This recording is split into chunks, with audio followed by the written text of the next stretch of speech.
Hey, did you know that over 90% of our viewers watch our videos but haven't subscribed yet? If you enjoy these true trucker horror stories, make sure to subscribe and turn on the notification bell. It's free and really motivates us to keep the stories rolling. So sit back, relax, and let's dive into today's stories. The night presses close against the open road, carrying a silence that feels almost alive. Welcome to the sleep haunt, where truth lingers in the shadows and fear rides quietly at your side.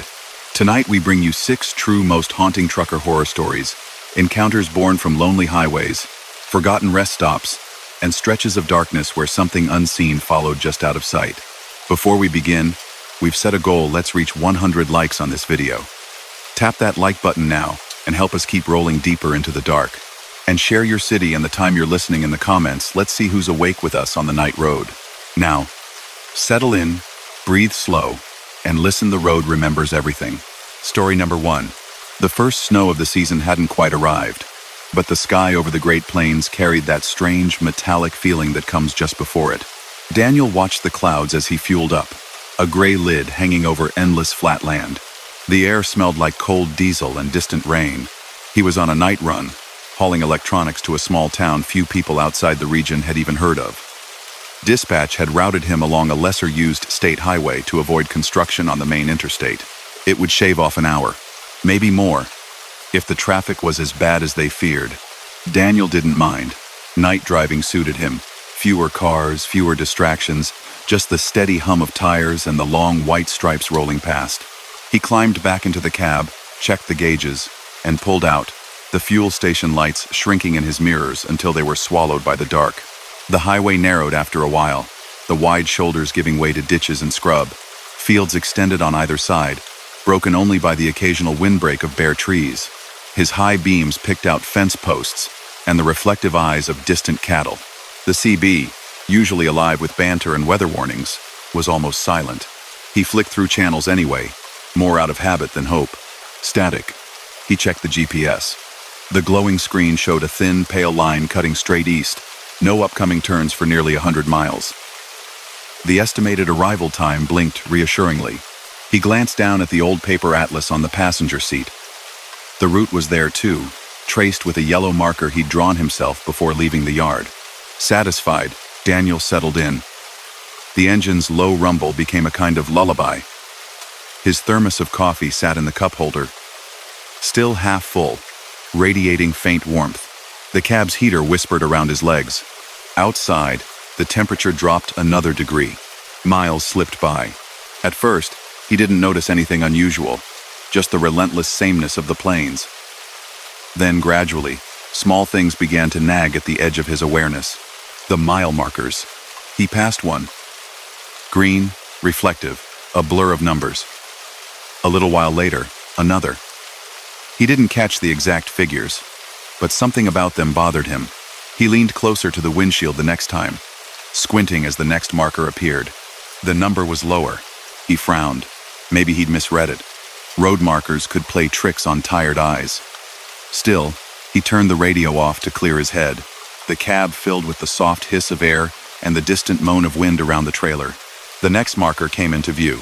Lower again. By one. In the quiet cab, the heater's whisper suddenly seemed too loud. Daniel slowed slightly, checking his mirrors, looking for an exit or another vehicle, anything to explain the growing unease in his chest. But the highway behind him was empty, just blacktop vanishing into blacker fields. He checked the GPS again. The little arrows still moved forward along the line. But when he looked closer at the screen, he noticed the time since departure hadn't advanced as much as it should have. His dash clock said he'd been driving almost an hour since the fuel stop. The GPS showed 15 minutes. He blinked, rubbed a hand over his face, and took a long drink from the thermos. The coffee was still hot, hotter than it had any right to be after all that time. He told himself he was just tired. The first sign of the diner appeared a few miles later.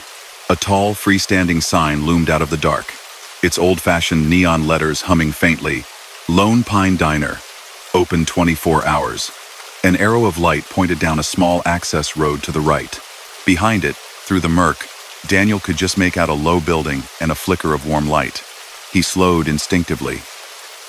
The last listed rest area had been almost 40 miles back, and he hadn't seen so much as a gas station since. A cup of fresh coffee and a chance to stretch wouldn't hurt. He checked the time. A little after 1 in the morning. The rational part of his mind, the part that prided itself on punctuality and efficiency, argued against the stop. The load had to reach the warehouse by dawn.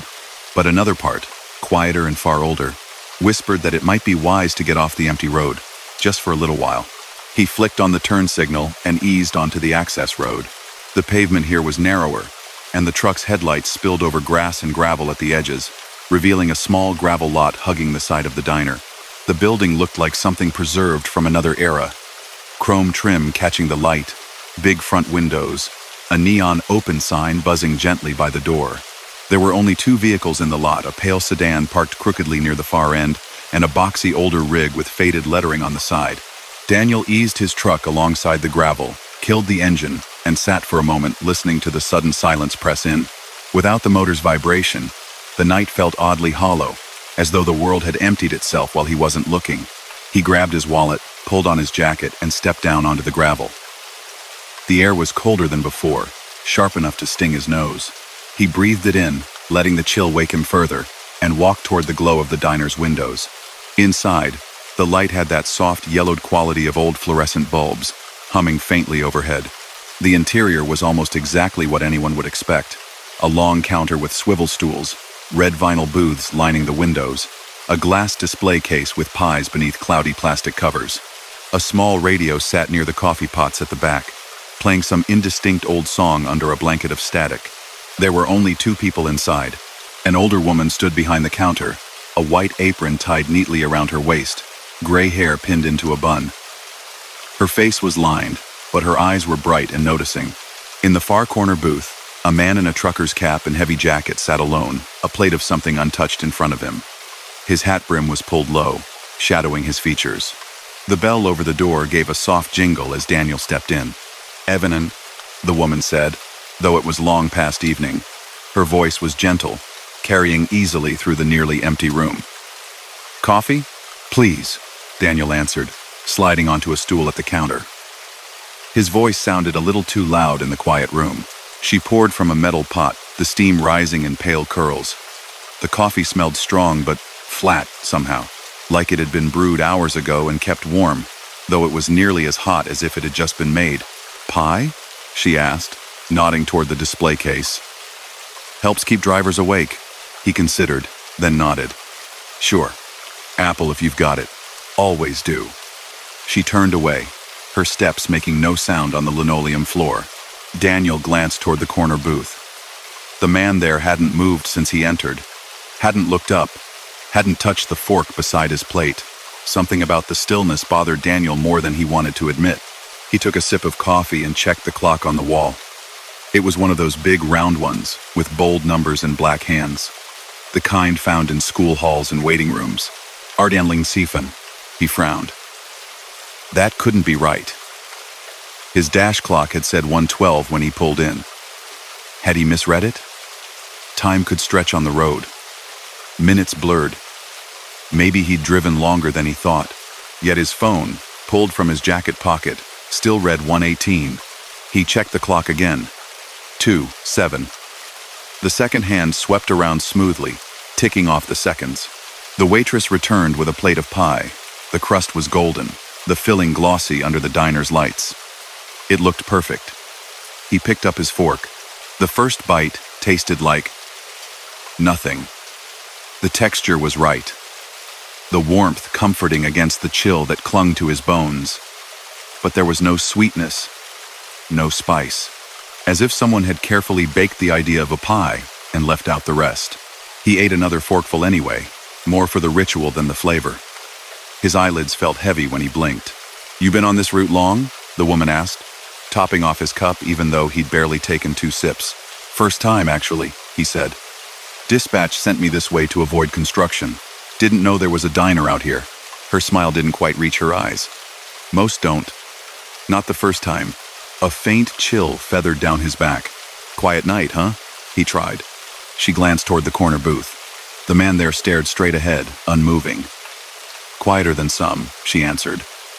Road takes more than it gives most nights. Folks need somewhere to rest a while, somewhere off the line. Daniel's gaze drifted past her, to a bulletin board on the far wall, near the hallway marked restrooms. It was cluttered with photos and scraps of paper, snapshots of trucks, group shots of drivers with their arms thrown around each other, handwritten notes pinned at odd angles. He squinted. Some of the photos looked decades old. The colors had faded to yellow and blue. The edges curled and brittle, yet the pins holding them were bright and new, their red and green heads shining under the fluorescence. One note caught his eye, a scrap of receipt paper with careful block letters, still out there. Another, written in a slanted hand. He didn't make the turn. "You okay, Han?" the woman asked lightly. "You look like you've been on the road a long time." "Just tired," Daniel murmured. He checked his watch. 1:20. The wall clock still insisted it was 2:07. He finished the pie out of politeness more than hunger. The coffee stayed hot, no matter how slowly he drank it. The radio behind the counter crackled, the song never quite reaching the chorus, looping through the same few bars while static whispered over it. Finally, he slid a bill across the counter. "What do I owe you?" She glanced at the money, then at him, and for a moment her expression grew almost sad. "Keep it for now," she said. "You can settle up when you're done with the route." He hesitated. "You sure?" "Positive." She reached under the counter and drew out a small wooden box labeled, "In black marker, still running." Without taking the bill, she opened the lid just enough for him to see slips of paper inside. Printed receipts, handwritten notes, a folded photograph or two. Then she closed it again. "Drive careful out there," she added softly. "Don't miss your turn." The hair at the back of his neck prickled. What turn? But she'd already turned away, refilling the pot, though no one else sat at the counter. The man in the corner booth remained as still as a photograph. Daniel stepped down from the stool. His boots made the faintest scuffing sound on the floor, oddly loud in the hush. As he crossed to the restroom hallway, he glanced toward the corner booth once more. The man had not moved. Not to drink, not to eat, not even to adjust his hat. The plate in front of him was empty, yet his fork lay perfectly straight beside it, untouched by any visible stain. Daniel forced himself to look away and pushed open the restroom door. The fluorescent lights in here buzzed louder, harsher. He washed his face with cold water, watching it drip from his chin into the sink. He looked up at the mirror. For a heartbeat, his reflection didn't match him. He saw himself same jacket, same tired eyes, but there was a tiny lag, less than the space between two blinks. His reflection's hand reached for the paper towel dispenser a fraction of a second after his own. When he cocked his head, the mirrored Daniel followed just a tick too late. He stood very still until the sensation eased, until the reflection caught up and they moved in perfect tandem again.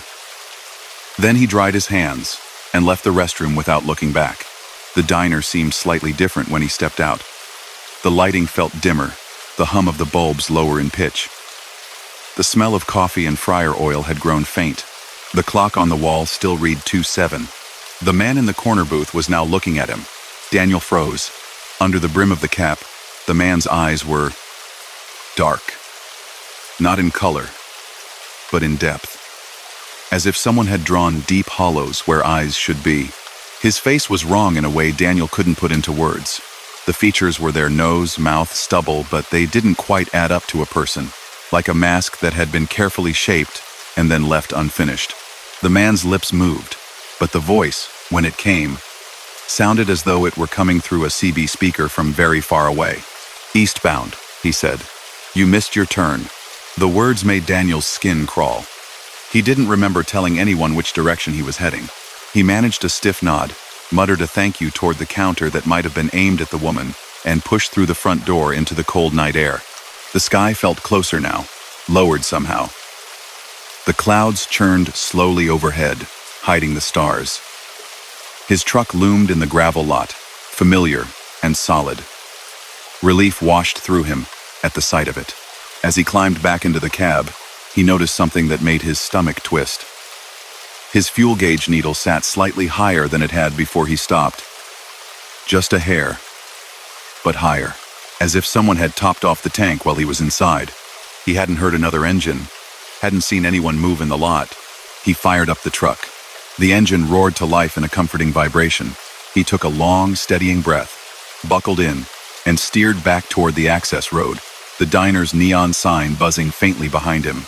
When the wheels hit the main highway again, everything felt thinner. The darkness beyond the beams of his headlights seemed denser, like thick fabric instead of empty air. He merged, accelerated to cruising speed, and set his eyes on the road. The mile markers should have begun climbing again, working their way toward his exit. The first one he passed read the same number as the last one before he'd turned off. The next one, a mile later, showed the same number again. His grip tightened on the wheel. He checked the GPS. The little arrow still moved, but the map around it had gone strangely blank. The details of towns and side roads wiped away, leaving only the faint gray of the highway line. He flicked on the CB out of sheer instinct. Static rushed into the cab, a soft roar like distant surf. Underneath it came a voice, thin and warbling, as if caught in an endless loop. Eastbound, you missed your turn. Eastbound, you missed your turn. Eastbound, you missed your turn. He twisted the dial, flipping through channels. The same phrase bled through them all. Softer on some, louder on others. No call signs, no chatter. Just that repeated warning, over and over, until he snapped the unit off entirely. His dash clock read Vinci says. The sky ahead brightened for a moment with distant lightning, but no thunder followed. The fields on either side remained motionless, their frost-stiffened grasses never bending even as the truck's wake should have stirred them. He drove. The same bent fence, the same crooked tree leaning over the ditch, the same faded billboard advertising a radio station long replaced by streaming services. He passed them once, twice, 3 times. Each time, his heart kicked a little harder against his ribs. At last, he began counting seconds between the landmarks, hoping to prove to himself that they were merely similar, not identical. But every time, the same pattern repeated. 37 seconds between billboard and tree, 15 between tree and fence, then darkness for a count of 93 before the cycle began again. His eyes burned with the urge to look at the clock, to check his phone, but something inside him whispered not to. As long as he didn't look, time might still be moving normally. As long as he just drove. Relief came from an unexpected direction. On the left side of the highway, just beyond the reach of his high beams, a narrow service road appeared, little more than a strip of crumbling asphalt. A weather-beaten sign leaned toward the ditch, its reflective coating nearly gone. In the wash of his headlights, he could just make out the faded letters, Old Way Station, Service Access, Only. He hadn't seen any such sign before. He knew he hadn't. The warning from the diner, "Don't miss your turn," echoed in his mind. Without letting himself think too deeply, Daniel signaled and turned onto the service road. The truck jolted as the front wheels hit rougher pavement. The main highway slipped away on his right, disappearing into the dark.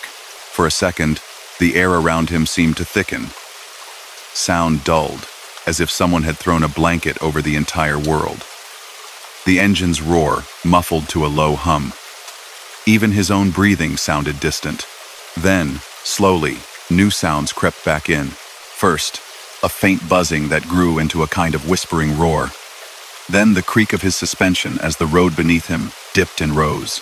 He realized he hadn't felt the truck move much at all back on the main highway, as though the wheels had been rolling without truly touching anything. The service road curved left, then right, then straightened. Ahead, outlined in his headlights, was the Old Way Station. It stood silent and dark, a squat concrete building with boarded-up windows. The way platform, once shiny metal, had rusted to a dull brown. Tall weeds pushed up through cracks in the pavement. The lights that should have marked the station's entrance were dead. As he rolled closer, his high beams washed over a line of truck bays. For a heartbeat, he thought they were empty. Then, one by one, faint glows flickered to life inside them. Not bright, not like headlights or work lamps, more like the pale, sickle-shaped light of dashboard displays. The outlines of trucks materialized in the gloom, parked perfectly in each bay. Old models, newer ones, different companies, different colors, all of them dark, engines off, windshields reflecting his lights. Yet inside each cab, Something emitted that faint, greenish glow. Shape sat behind the wheels, still, waiting. Daniel took his foot off the accelerator, letting the truck coast. He didn't want to get any closer, but the service road threaded right past the station, forcing him within yards of the bays. He kept his eyes straight ahead, refusing to look directly into any windshield. Out of the corner of his eye, however, he could not help noticing small details. A dream catcher hanging from one rearview mirror, a baseball cap propped on a dashboard, a glove pressed against glass, fingers slightly splayed. None of the trucks had license plates he recognized. Some bore company names that had gone out of business years ago. Others showed logos that meant nothing, as if they belonged to firms that never truly existed. His CB, though switched off, gave a small crackle. He yanked his gaze back to the road. The station slipped behind him. The service road curved once more and began to rise, joining another highway that ran at a slight angle to the original. As his front wheels hit the new stretch of asphalt, the world changed. The sound of the engine came back in full, loud and clear. The tires hummed properly against the road. Wind buffeted the sides of the trailer, making it sway just enough to feel real. His phone vibrated in his pocket. A text alert. Signal had returned. He risked a glance at the dash clock. Sandia Shibafen. He had no memory of 2 missing hours. No feeling of having driven long enough to earn them. But there they were, blunt and undeniable on the glowing numbers. His GPS map repopulated, roads and towns blooming back into existence on the screen. The little arrow sat on a larger, busier highway miles south of where he should have been. His estimated arrival time had shifted, putting him exactly on schedule. Behind him, in his side mirror, the old way station was a shrinking outline against the dark. For a moment, just long enough for doubt to grab hold, he thought he saw one of the bays flicker again, a brief, pale glow. Then the mirror caught the glare of a distant oncoming vehicle, and when the light cleared, the station had vanished behind a rise. He delivered his load just before dawn. The warehouse lights were painfully bright after the long night, and the workers' laughter sounded almost too loud, too normal. He signed the paperwork with a hand that wanted to tremble and pretended he was merely tired from the trip. 2 days later, back at the terminal, curiosity finally won out over his wish to forget. He found the oldest dispatcher on duty, a man named Rick who'd been with the company longer than most of the trucks had been on the road. Between runs, Rick liked to swap stories, always claiming to know every inch of asphalt in 3 states. Daniel waited until the office had cleared out for the night shift, then stepped into the glow of Rick's desk lamp and quietly described the route, the strange diner, the looping mile markers, the boarded-up way station. Rick's weathered face drained of color with every detail. "That stretch isn't supposed to be in use," he said eventually, voice low. "State shut it down years ago, after a bad winter storm. Pileup took out half a dozen drivers. Chain reaction. Whiteout conditions. There was a diner out there. Yeah, Lone Pine." He swallowed. "They found people inside who never made it to the exits," they said. "Roof gave in. Fire after. Lone Pine," Daniel repeated. The name tasted like cold metal. "It's still there, Rick. I stopped there 2 nights ago." Rick shook his head slowly. "They bulldozed what was left. I've seen the memorial marker. Nothing but a concrete pad now. State put up a fence. Most of our newer routes don't even show that road anymore." Daniel stared at him. Without a word, Rick turned to an old filing cabinet and thumbed through a folder until he found a thin, yellowed envelope. Inside were photocopies of news clippings. Grainy photos showed a low diner, neon sign glowing pleasantly above frosted windows. Another photo captured the aftermath. Charred timbers, smoke still rising. One picture, though, was different. Someone had snapped it years before the accident, a cheerful group of drivers standing in front of the diner, arms draped over shoulders, coffee cups raised in a mock toast. Behind them, stuck to the building's window, a reflection showed the parking lot. In that reflection, very small but clear enough, if he leaned in close, Daniel saw a familiar shape. A truck with his company's current logo, the model and paint scheme matching his own rig down to a small dent above the passenger side fender. His throat went dry. Rick noticed his stare. "Old film does funny things," he said unconvincingly. "Light, angles. Reflections borrow from the future, they say, when the emulsion hasn't set right." Or maybe someone doctored it as a joke. I don't know. Either way, nobody runs that stretch anymore. Not if they can help it. Daniel left the office with the nervous laughter of other drivers trailing behind him. Talk turned to weather reports, delivery windows, schedules. The mundane drumbeat of work. Weeks passed. He convinced himself it had been exhaustion, a vivid dream half-lived between mile markers, his mind filling gaps with imagination fueled by old stories. The human brain could do strange things in the dark. Then, one clear afternoon, he found himself routed along the main interstate that ran parallel to where the old state highway had once been. Daylight flooded the fields. The sky was a bright, endless blue. The land laid bare beneath it. He almost didn't recognize the spot when he saw it. Just beyond the shoulder, past a thin wire fence, sat a cracked slab of concrete overgrown with weeds. A small metal sign, the kind used for historic markers, stood at its edge. From this distance, he couldn't read the inscription, but he didn't need to. He knew. The Lone Pine Diner had once stood there. He pressed the accelerator, eager to leave the place behind. The sun glinted off his mirrors. Radios chattered with weather updates. A flock of birds rose from a field in a sudden cloud of wings. He checked his side mirror out of habit. For less than a second, the overgrown lot was gone. In its place stood the diner, pristine neon sign buzzing happily. Windows glowing warm against the broad daylight that had no business being that dim inside.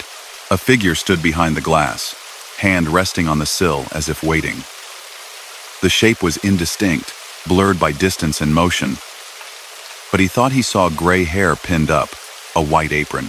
Watching him go, then the mirror flicked to the ordinary view again. Cracked concrete, weeds, the metal marker winking dully in the Sunday. His CB gave one soft hiss of static, though it was tuned to a busy channel, drivers exchanging routine updates. Through the static, under the chatter, came a voice, clear as if it sat in the passenger seat beside him. "Coffee's still on," it said calmly. "If you ever get tired." Daniel reached forward and switched the unit off without thinking.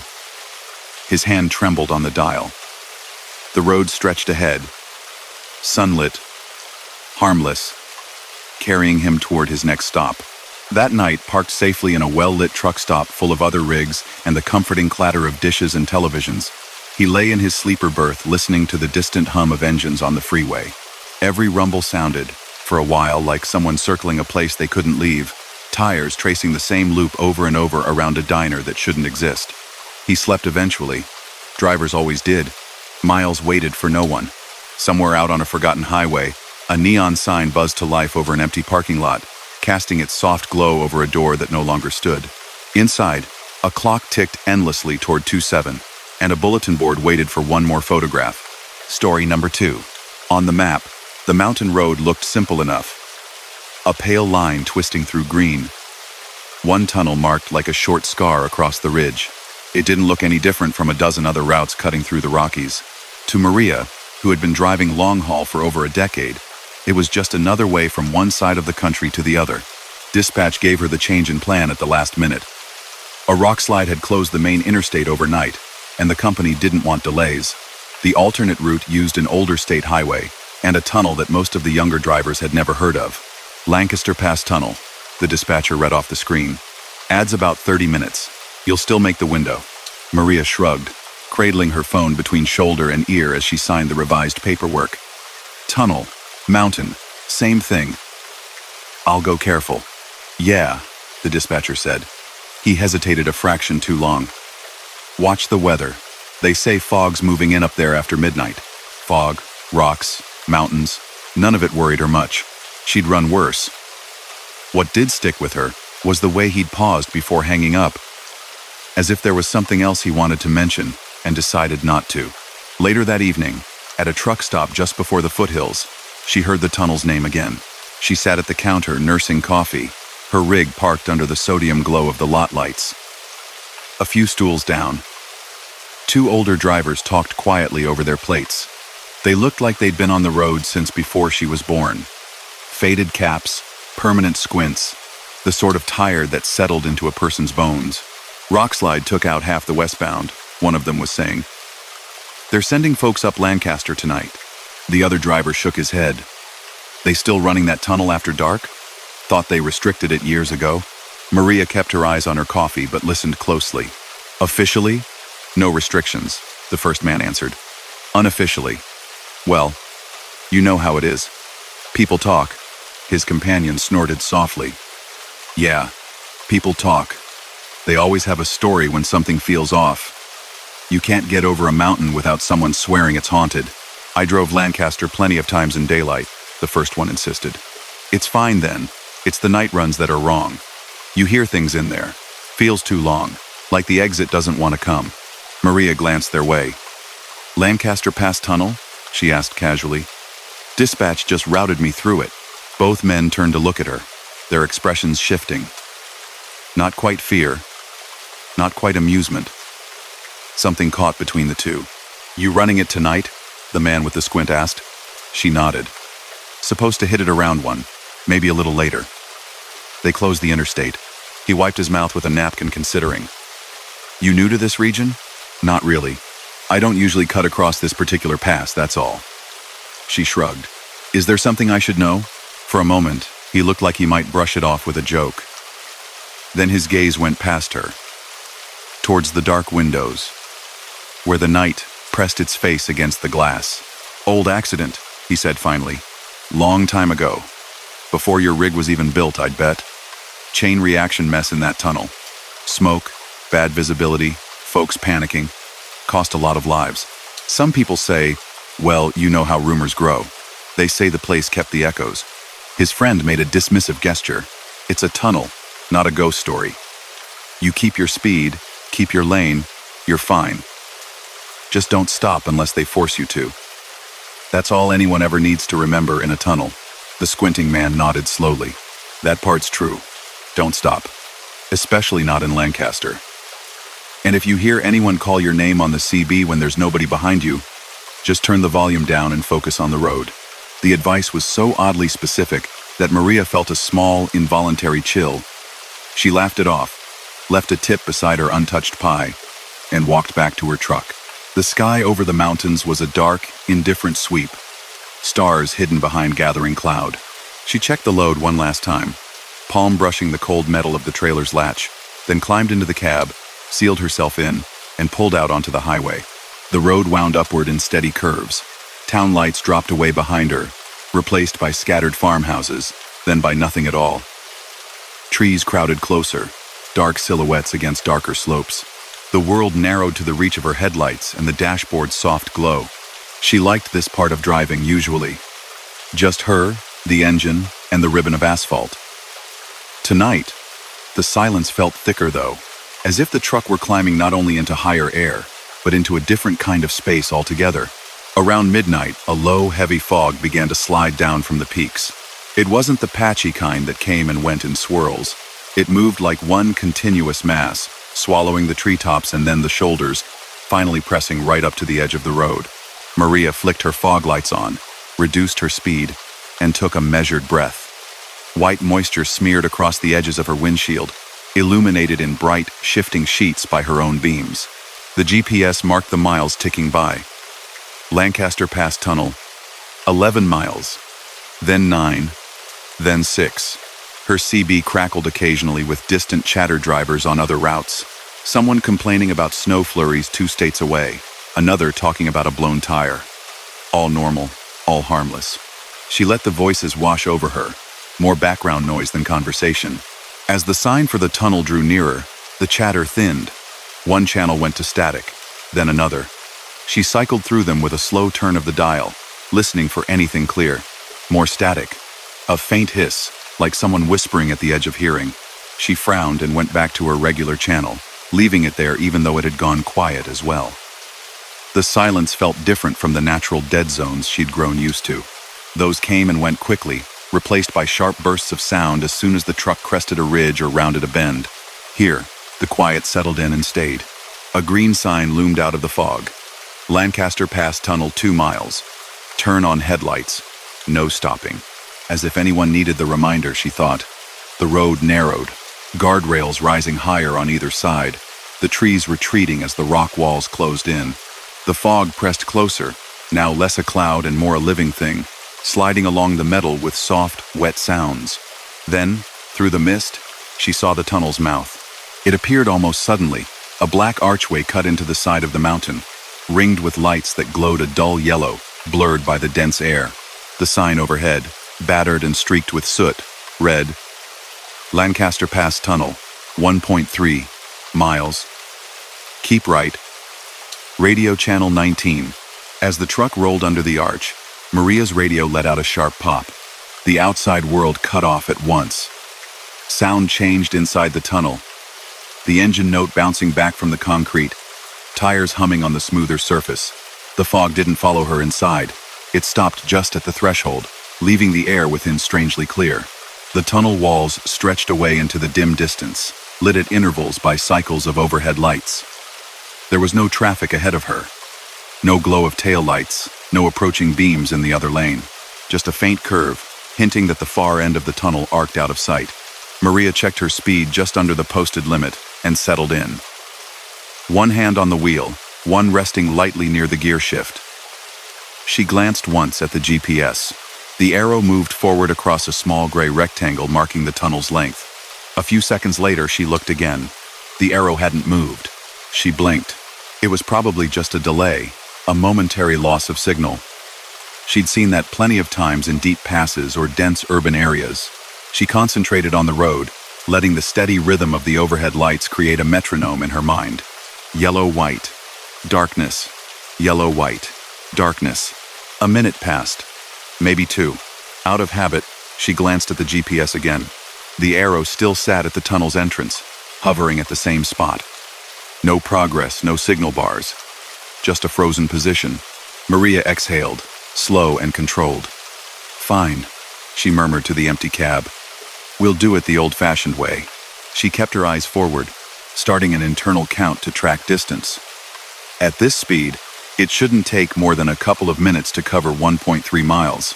Even allowing for the perception of time stretching in a featureless space, she'd done enough tunnels to know the feel of them. Her CB, which had been quiet since the moment she entered, crackled faintly. She ignored it at first. Dead channels sometimes spat little static ghosts of distant conversations, fragments of words snatched from who knew where. It was rarely anything she wanted to hear. Then she heard her name. Maria. It came softly, threaded through the noise, as if spoken by someone standing very close to the microphone on the other end. Clear, shaped, and unmistakable. Her right hand moved without conscious thought, fingers brushing the volume knob. She stopped herself before she turned it down, curiosity warring with the unease in her chest. She forced her gaze to stay fixed on the dark ribbon of tunnel ahead. The overhead lights continued their cycle. Yellow, white, darkness, yellow, white. The CB clicked again. A different voice this time, steadier, a little rough around the edges. Breaker, eastbound in Lancaster, you hearing me? She swallowed. Who is this? She asked, the words sounding too loud in the confined space of the cab. This Cole, the voice answered. Running with you through the mountain tonight. Maria scanned her mirrors out of instinct. Nothing behind her except the glow of her own red taillights bouncing off the tunnel walls. No reflection of another vehicle. No approaching beams. There's nobody back there, she said. I've got the road to myself. Yeah, the voice said quietly. That's what worries me. You keep your eyes front. Don't stop. Not for anything. You're already in it. In what? She tried to laugh, but it came out thin. The tunnel? The stretch, Cole said. Same thing. Don't trust what you see in your mirrors. Don't trust what you hear from anywhere but this line. The truck's headlights illuminated a section of tunnel wall where the concrete looked darker, stained in irregular patches. It could have been watermarks, mineral deposits from decades of seepage, or soot, or something else. Maria tightened her hands on the wheel. Look, if this is some kind of joke, silence answered her. Not a click, not even the background hum of static. For a moment, she thought the CB had cut out completely. Then Cole spoke again, voice lower. You ever hear about the accident up here? The pileup? 2 guys. At the stop mentioned it, she muttered. Said it was a long time ago. It was, Cole said. Long enough that people who weren't there call it a story now. Fog rolled in wrong. Somebody panicked, braked in the worst spot. Visibility dropped to nothing in a heartbeat. First truck rear, ended a van. Second truck slammed into both. You know how that goes. No room to maneuver, no shoulder to slip onto. Church bus, family sedan, another rig, one of those old station wagons, you name it, filled that tunnel with steel and glass and bad luck. Fire started in the middle of the mess. Took a while for responders to even get to him. Maria's foot eased off the accelerator, though her eyes stayed locked ahead. The tunnel still stretched on, the exit unseen around the continuing curve. They cleared it, she said. Fixed it. They wouldn't send us through otherwise. Oh, sure.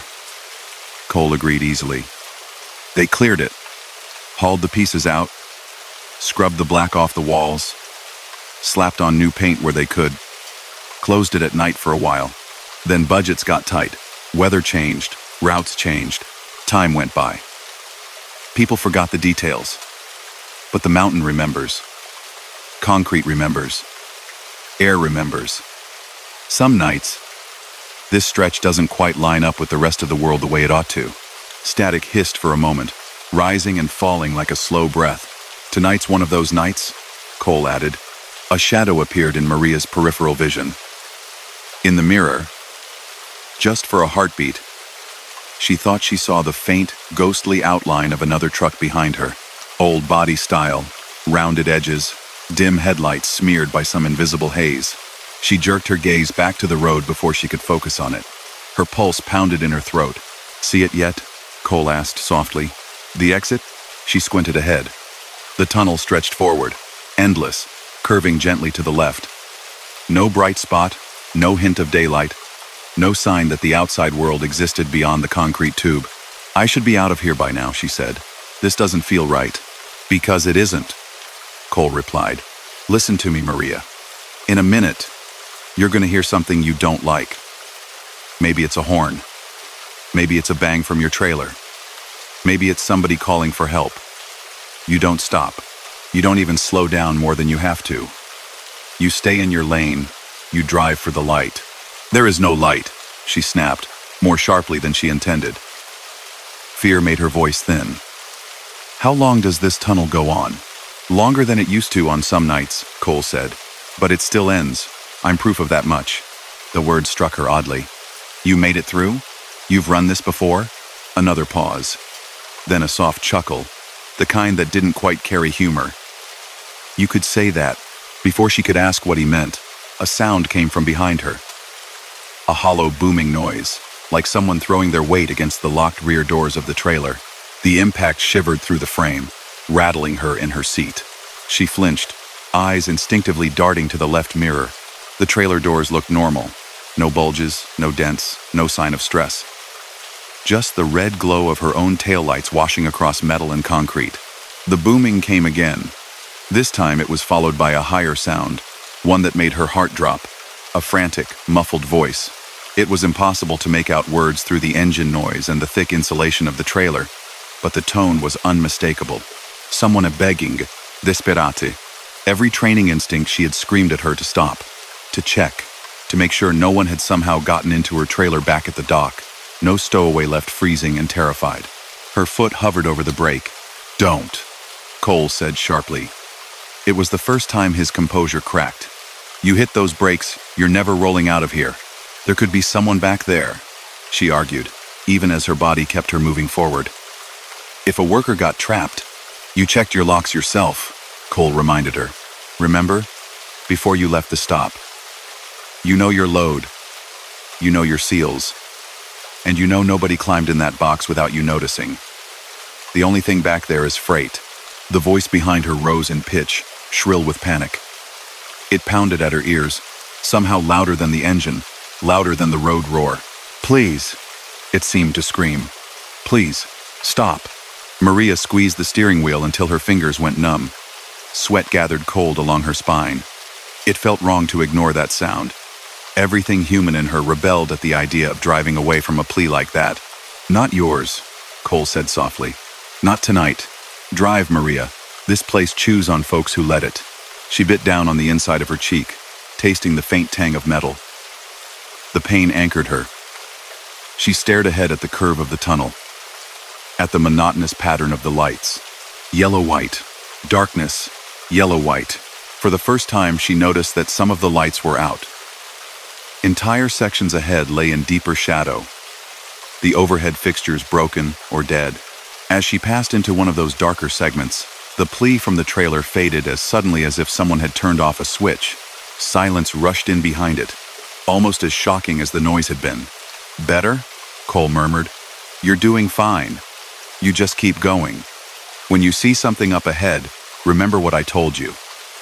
Don't trust it. You're the only real thing in here." Maria swallowed and nodded, though he couldn't see her. Focusing on the mechanical details helped. RPM steady. Speed just a hair under the limit. Wheels centered between the faded lane markers. Hands at 10 and 2. A faint glow appeared around the next curve. Not the clean white blaze of daylight, but the sullen red of brake lights. Her pulse kicked.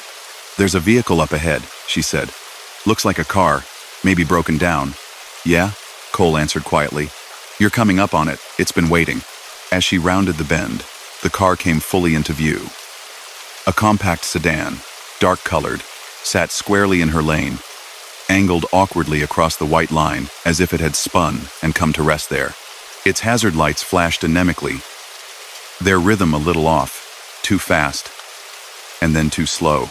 Even from this distance, Maria could tell something was wrong with the light. It didn't bounce properly off the tunnel walls. Parts of the car seemed to blur at the edges, like a picture out of focus. Her training rose again, clashing with fear.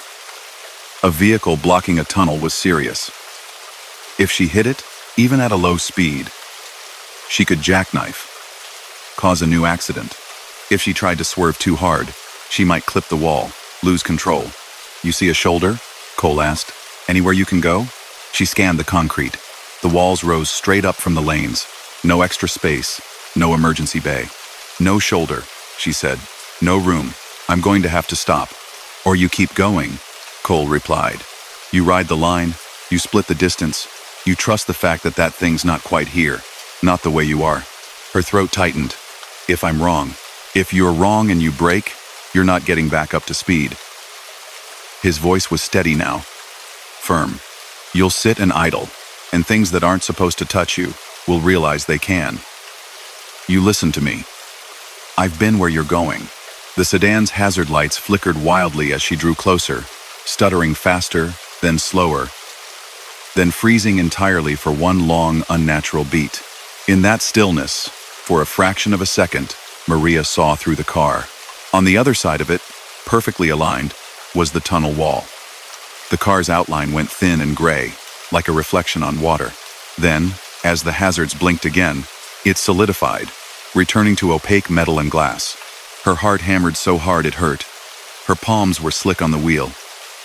Sweat crawled along her back, despite the cool air in the cab. "Right line," Cole said quietly. "Hug the paint. Don't flinch. It's not as close as it looks, and it's not as solid as it pretends." The sedan seemed to sway on its suspension as if moved by a breath she couldn't feel. Its trunk lid vibrated a little, the license plate rattling.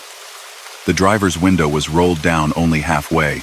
In the dark slit of the opening, something like a hand pressed against the glass from inside. Maria held her breath. She adjusted her angle by instinct, easing the truck a few inches to the right while keeping within her lane. Every sense screamed that she was about to clip the car. For one impossible instant, as her hood reached the sedan's rear bumper, the car expanded in her vision. It filled the windshield, filled her world, its taillights blazing bright enough to paint the cab red.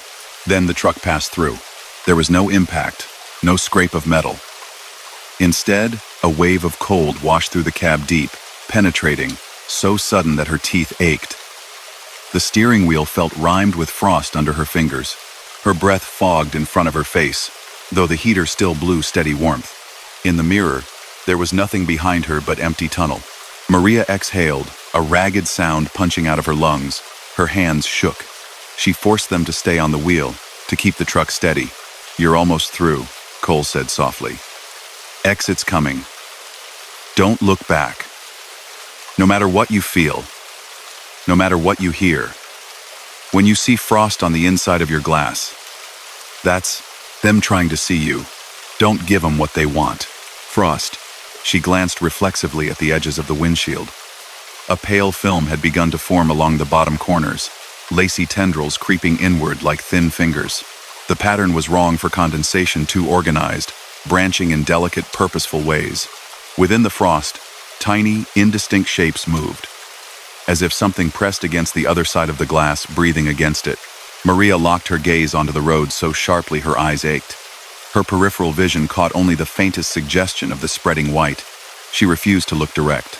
"The light," Cole reminded her. "Find the light." At first, she didn't see it. Just more tunnel, more repeating overhead fixtures, more dull concrete. Then, far ahead, a small, pure speck of brightness appeared. Different from the artificial yellow-white, this glow was clean, tinged with the slightest blue. Daylight. It seemed impossibly far away. But as she focused on it, ignoring everything else, it grew. Slowly, relentlessly, each passing second stretched, tugging at her nerves. But the light did get larger. Behind her, faint noises brushed at the edge of hearing. Soft tapping, like fingertips on metal. A whisper of air, as if someone exhaled just over her shoulder.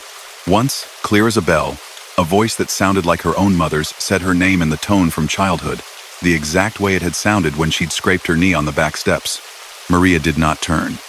The wheel under her hands, the pedals under her boots, the bright point ahead, those were the only real things. The rest could not demand her attention, unless she allowed it. The frost crept a little farther onto the glass, then stopped, as if repelled by the approaching daylight. The tapping faded. The whispers thinned. End quote. The exit blossomed in front of her. She burst out of the tunnel into a world washed clean. Fog hung in the valleys, but the sky directly above the road was clear, scattered with thin, fast-moving clouds. The night still wrapped the mountain, but she could see stars again in dark patches between the clouds. The air smelled of pine and cold rock. Her CB crackled once, softly. When Cole spoke, he sounded distant. "See? You made it." Maria released a breathy laugh that was almost a sob. "I'm out," she said. "I'm really out." "Good," he replied. "Straight run down to the junction from here. You'll pick up the main lanes again easy. Watch for black ice on the third switchback. It always lies to you." "I don't know how to thank you," she began. "If you hadn't been there, Her words trailed off. The CB had gone silent. Not to static, not to another voice. Just empty. "Cole," she tried. "You still with me?" Nothing. Regular chatter slid back into the channels a moment later. A driver complaining about a slow-moving RV somewhere far behind her. Another asking about fuel prices. The normal, mundane noise of 1,000 journeys. Maria drove on, the memory of the tunnel clinging to her like a shadow. She made her delivery on time. The dock workers saw nothing unusual in her face, beyond the tiredness all-night drivers wore. Paperwork signed, doors sealed. She rolled to the truck stop designated for her mandatory rest. The lot was half full. Engines idled, sending low vibrations through the concrete. Inside, the fluorescent lights were harsh, the coffee mediocre, the food forgettable. All of it was familiar, grounding. While she paid for her meal, the cashier glanced at her logbook on the counter. "Run Lancaster tonight, huh?" he said, tapping the line with a pen. "Don't see many going through there anymore. Most folks wait out the closure or take the southern route." "Dispatch didn't want a delay," she replied, voice casual. "I didn't realize it was that unpopular." An older driver at a nearby table looked up. "You went through the pass tunnel after midnight?" he asked. There was something searching in his gaze. "Yeah, nothing strange?" he pressed. She thought about denying it, saying there'd been nothing unusual at all. But the memory of the frost, the sound of the plea from her trailer, the sight of the sedan dissolving under her headlights, that wasn't something she could shove aside so quickly. "I heard someone on the CB," she said slowly. "Said his handle was Cole. Talked me through. Said he'd been there." The older driver's hand, reaching for his coffee, stopped halfway. "Cole?" he repeated. She nodded. The man leaned back, exhaling. "There used to be a Cole ran this range," he said. "Good driver, real careful. Helped a lot of folks with mountain routes. Always called out black ice, bad curves, places with no shoulders.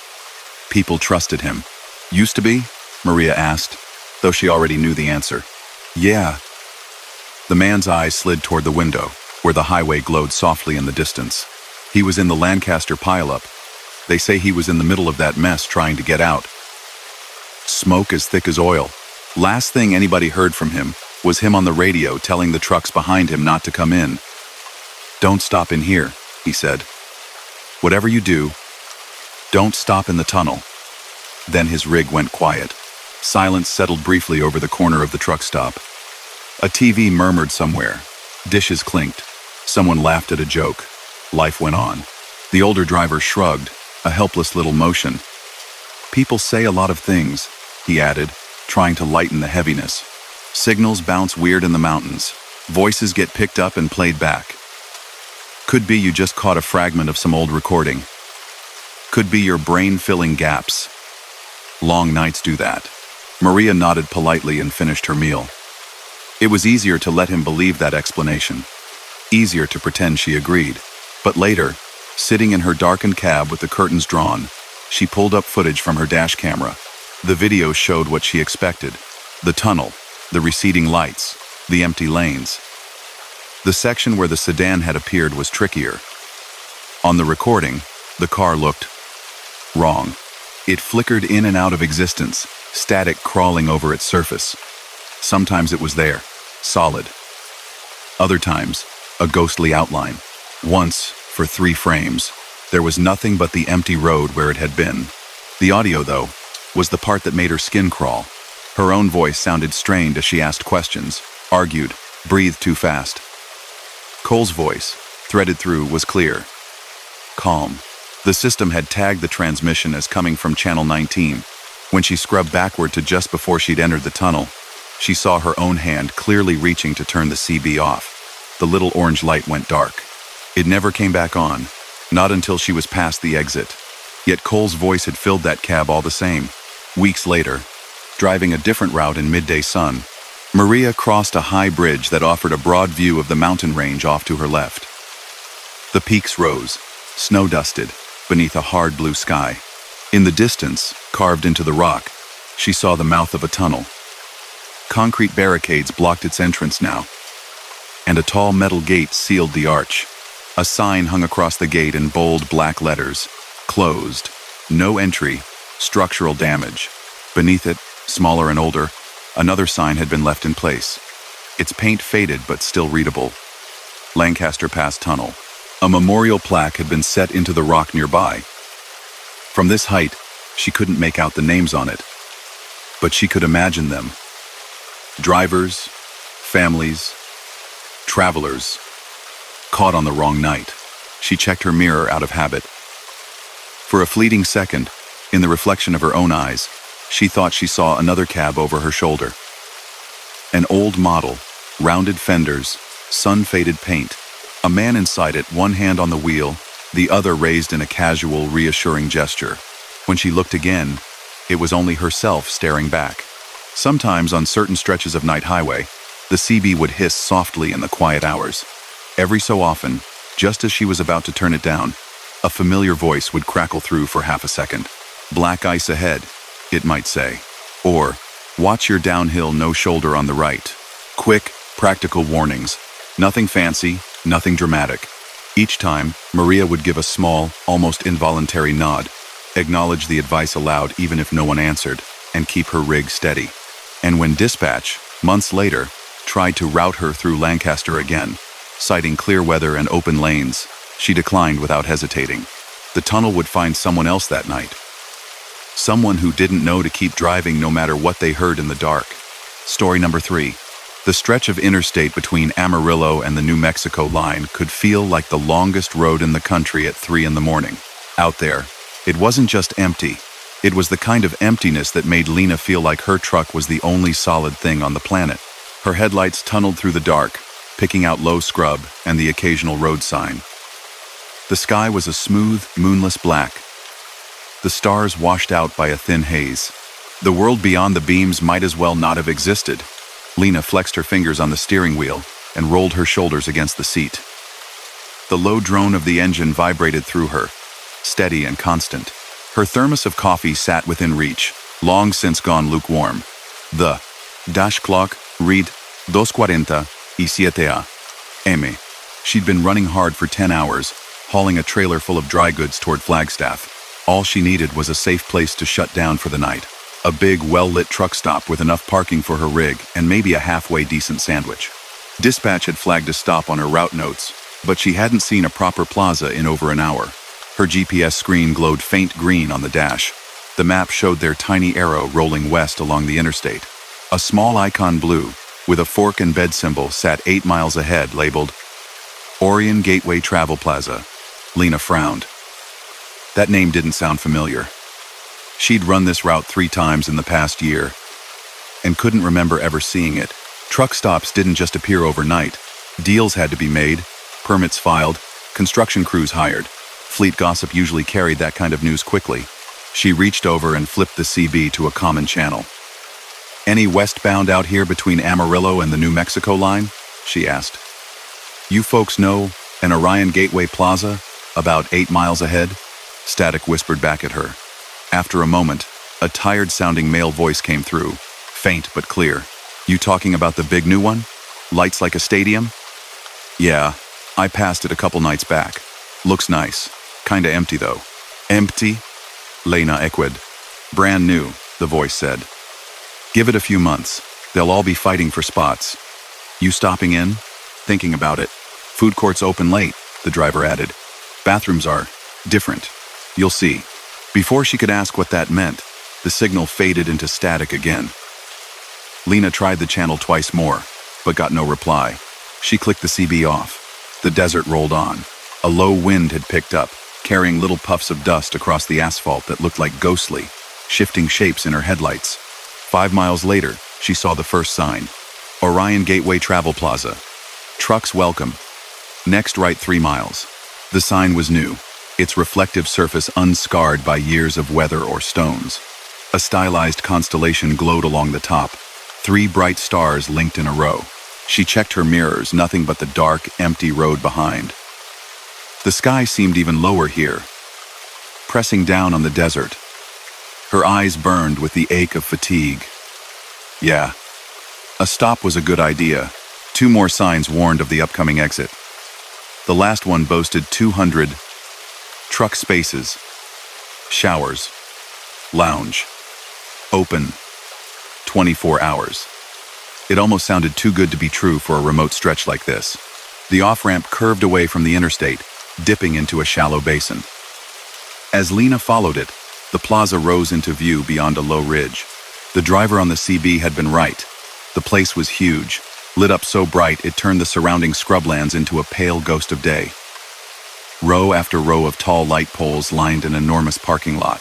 A central building dominated the far side, glass, steel, and neon, its facade wrapped in an abstract galaxy mural. The word Orion glowed in tall blue letters, Gateway spelled out beneath it in smaller white. Lena whistled softly. They went all out, huh? But for all those lights, the lot was nearly empty. A handful of trucks sat scattered like forgotten toys, their cabs dark. A few smaller vehicles huddled closer to the building entrance. The rest of the painted lines shone untouched under the lamps. She chose a spot a short walk from the main doors and eased the rig into place. Air brakes hissed. The engine's thrum died into silence. For a moment, the sudden quiet pressed on her eardrums. She killed her running lights and sat for a minute, just breathing. Out here, with the truck off, she could hear the faint hum of the plaza's lights, the distant whoosh of the highway she'd just left. No voices, no slamming doors, just that low, electrical buzz. Her phone screen showed 1 bar of service. The time still read 2:55 a.m. Lena grabbed her wallet and a fresh t-shirt, deciding to take a quick shower, get something to eat, and then crash in her sleeper. The walk would help shake off some of the road feel. She locked the cab, glanced once around the vast, nearly vacant lot, and headed toward the entrance. As she approached, the building's automatic doors slid open with a soft whoosh. A wash of cool, conditioned air rolled out, smelling faintly of coffee, fryer oil, and generic cleaner. Bright fluorescent lights spilled across the concrete pad. Inside, the Orion Gateway looked like a polished version of every truck stop Lena had ever seen. A wide, open central area held rows of shelves, stocked with snacks, travel kits, and souvenirs. A bakery case glowed with fresh pastries. Signs pointed toward showers, game room, restaurants, and driver's lounge. It was spotless. The floors gleamed. The shelves were perfectly faced. Even the coffee island, usually a chaotic zone of spilled sugar and stray creamers, looked like it belonged in a commercial. Yet for all its size and brightness, the place felt underpopulated. Lena counted 3 other customers in the main area. A man in a ball cap stood staring at the soda fountain, one hand on a cup he hadn't filled. A woman in a denim jacket flipped a single magazine page back and forth, eyes unfocused. Near the windows, a teenage boy in a hoodie sat at a table, earbuds in, staring fixedly at nothing. A single cashier stood behind the front counter, smiling a little too widely. "Welcome to Orion Gateway," she said as Lena stepped in. "Driving late tonight?" "Feels that way," Lena replied. "You folks just open?" "Place looks brand new." The cashier's smile held, a little strained around the edges. Her name tag read Jess. "Grand opening month," Jess said. "We're still getting traffic patterns sorted out. But we're here all night. Every night. Whatever you need."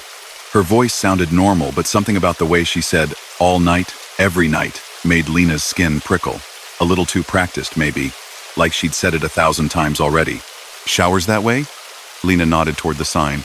"Down the hallway past the coffee bar," Jess directed. "Second left. You'll see the lounge on your right, bathrooms and showers on your left. They're marked." "Thanks." She walked toward the corridor. As she passed the bakery, she noticed the pastries were all perfect.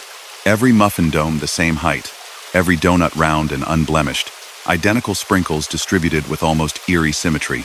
None looked even slightly out of place. No half-empty tray, no crumbs. The hallway beyond the coffee bar was wide, with polished tiles and soft overhead lighting. Doors lined either side. Restrooms and showers, arcade, laundry, driver's lounge. A faint hum of ventilation filled the air. Lena pushed into the restroom.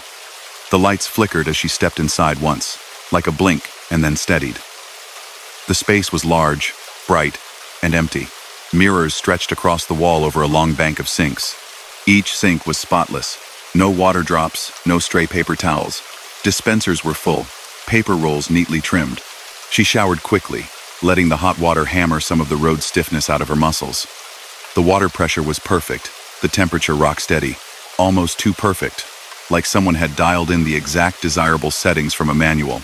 When she stepped out, wrapped in a towel, she noticed the silence. Truck stop bathrooms were rarely quiet places. There were always distant voices, echoes, the clatter of doors, the whoosh of flushes, the hum of hand dryers. Here, the only sound was the faint buzz of the lights. She dressed, splashed water on her face, and studied her reflection. Dark circles beneath her eyes, hair pulled back in a stubby ponytail. Normal, tired driver. Behind her, the row of stalls stood with all doors closed, each gap underneath perfectly even. Lena turned to leave. The restroom door swung open without resistance. She stepped into the hallway and stopped. This was not the corridor she'd just walked down. The walls were the same neutral color, the tile floor the same glossy white. But the doors had changed. The first one to her right read, "Staff only." Beside it, instead of driver's lounge, a sign declared, "Quiet room." On the left, laundry had become family restroom. She turned to look back at the restroom door. The sign now simply read, "Women." A faint unease slid through her. She hadn't taken any turns. There had been no branching hallway, no side exit. The restroom should have opened back onto the same stretch where she'd come in. Maybe there was a second, parallel corridor. Some of these new mega-stops built mirror image wings. She walked a few steps, scanning for familiar landmarks. At the end of the hall, instead of opening into the retail area with the coffee bar, the corridor split left and right. No windows, no glimpse of the main floor. Just 2 identical stretches, each lined with more doors and more signs. To the left, nap pods, massage chairs, meditation suite. To the right, game zone, family arcade, experience. Lena frowned. She hadn't seen any of those options advertised on the exterior signs. Most truck stops barely managed a rusty arcade machine and a dated pool table. Fatigue, she told herself. She was more tired than she realized. Buildings were just buildings. Hallways turned. Maybe she'd misremembered the layout. She chose left and walked, her boot falls soft on the tile. This hallway felt narrower. The air seemed a degree cooler. The ceiling lights buzzed very faintly. A high-pitched sound only just on the edge of hearing. The doors she passed were all closed. No sound came from behind them, not even the muted drone of a television. At the far end, the corridor ended in a blank wall. Lena stopped. She pivoted slowly, taking in the doors she'd passed. Each had a small window near the top, but they were frosted, hiding the interior. She went back the way she'd come. The hallway stretched ahead, the turn to the right waiting. The main floor should be just beyond that corner, she thought. Coffee bar, shelves, Jess behind the counter. She could retrace her steps easily once she hit a landmark. She turned right. The hallway continued. No coffee bar in sight, no widening space. Just more doors, more neat signs. She walked faster. Her footsteps echoed slightly now, as if the dimensions had shifted, the walls pulling farther apart. The overhead lights seemed farther away too, their glow thinner. At the next intersection, 3 branches spread out. Left, right, and straight ahead. Each looked identical. A tiny prickling started at the base of Lena's neck. She pulled her phone from her pocket, thumb instinctively checking for a signal. No bars. The corner of the screen read, "No service." The battery icon had dropped 10% since she'd checked it outside. She hadn't been inside that long. She chose the straight path, counted her steps. 1, 2, 3, 50. The corridor kept going. 60, 70. No doors now. Just smooth walls. The hum of the building's systems grew softer behind her, as if she were walking away from the machinery and deeper into something hollow. At step 80, she stopped. This was ridiculous. She hadn't taken a single turn that should have carried her away from the front of the building. A truck stop wasn't a maze. It was a box, with cash registers and coffee in the center, bathrooms on one side, showers somewhere nearby, and a couple of offices tucked in the back. "Hey," she called, voice snapping in the still air. "Anybody back here? I think I took a wrong turn." Her words echoed oddly, bouncing back at her slightly delayed, as if she'd shouted into a long, narrow room. No answer. Her chest tightened. She turned around, intent on retracing her exact steps. The hall behind her stretched away in a straight line, the way she'd come. For a second, she felt relief. Then she noticed the floor. When she'd walked in from the restroom, the tiles had been uniform clean. White squares. Now, faint gray lines crossed some of them, like scuff marks. On the left edge, near the wall, a darker streak broke the pattern. A line of faintly smeared prints, heading in only one direction. Her direction.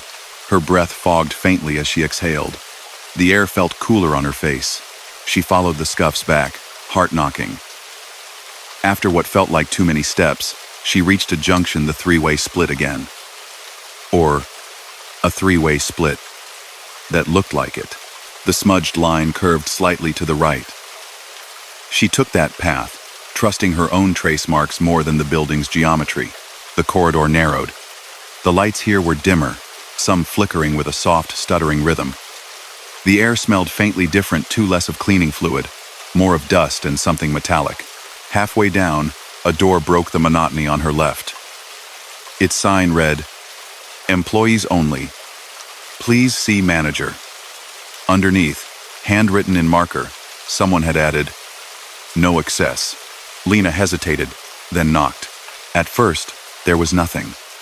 Then, very faintly, she heard the murmur of voices on the other side. They weren't talking in any language she recognized.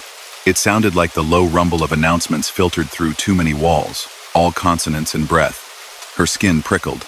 She backed away from the door without consciously deciding to. Whatever was behind it, she didn't want to meet it.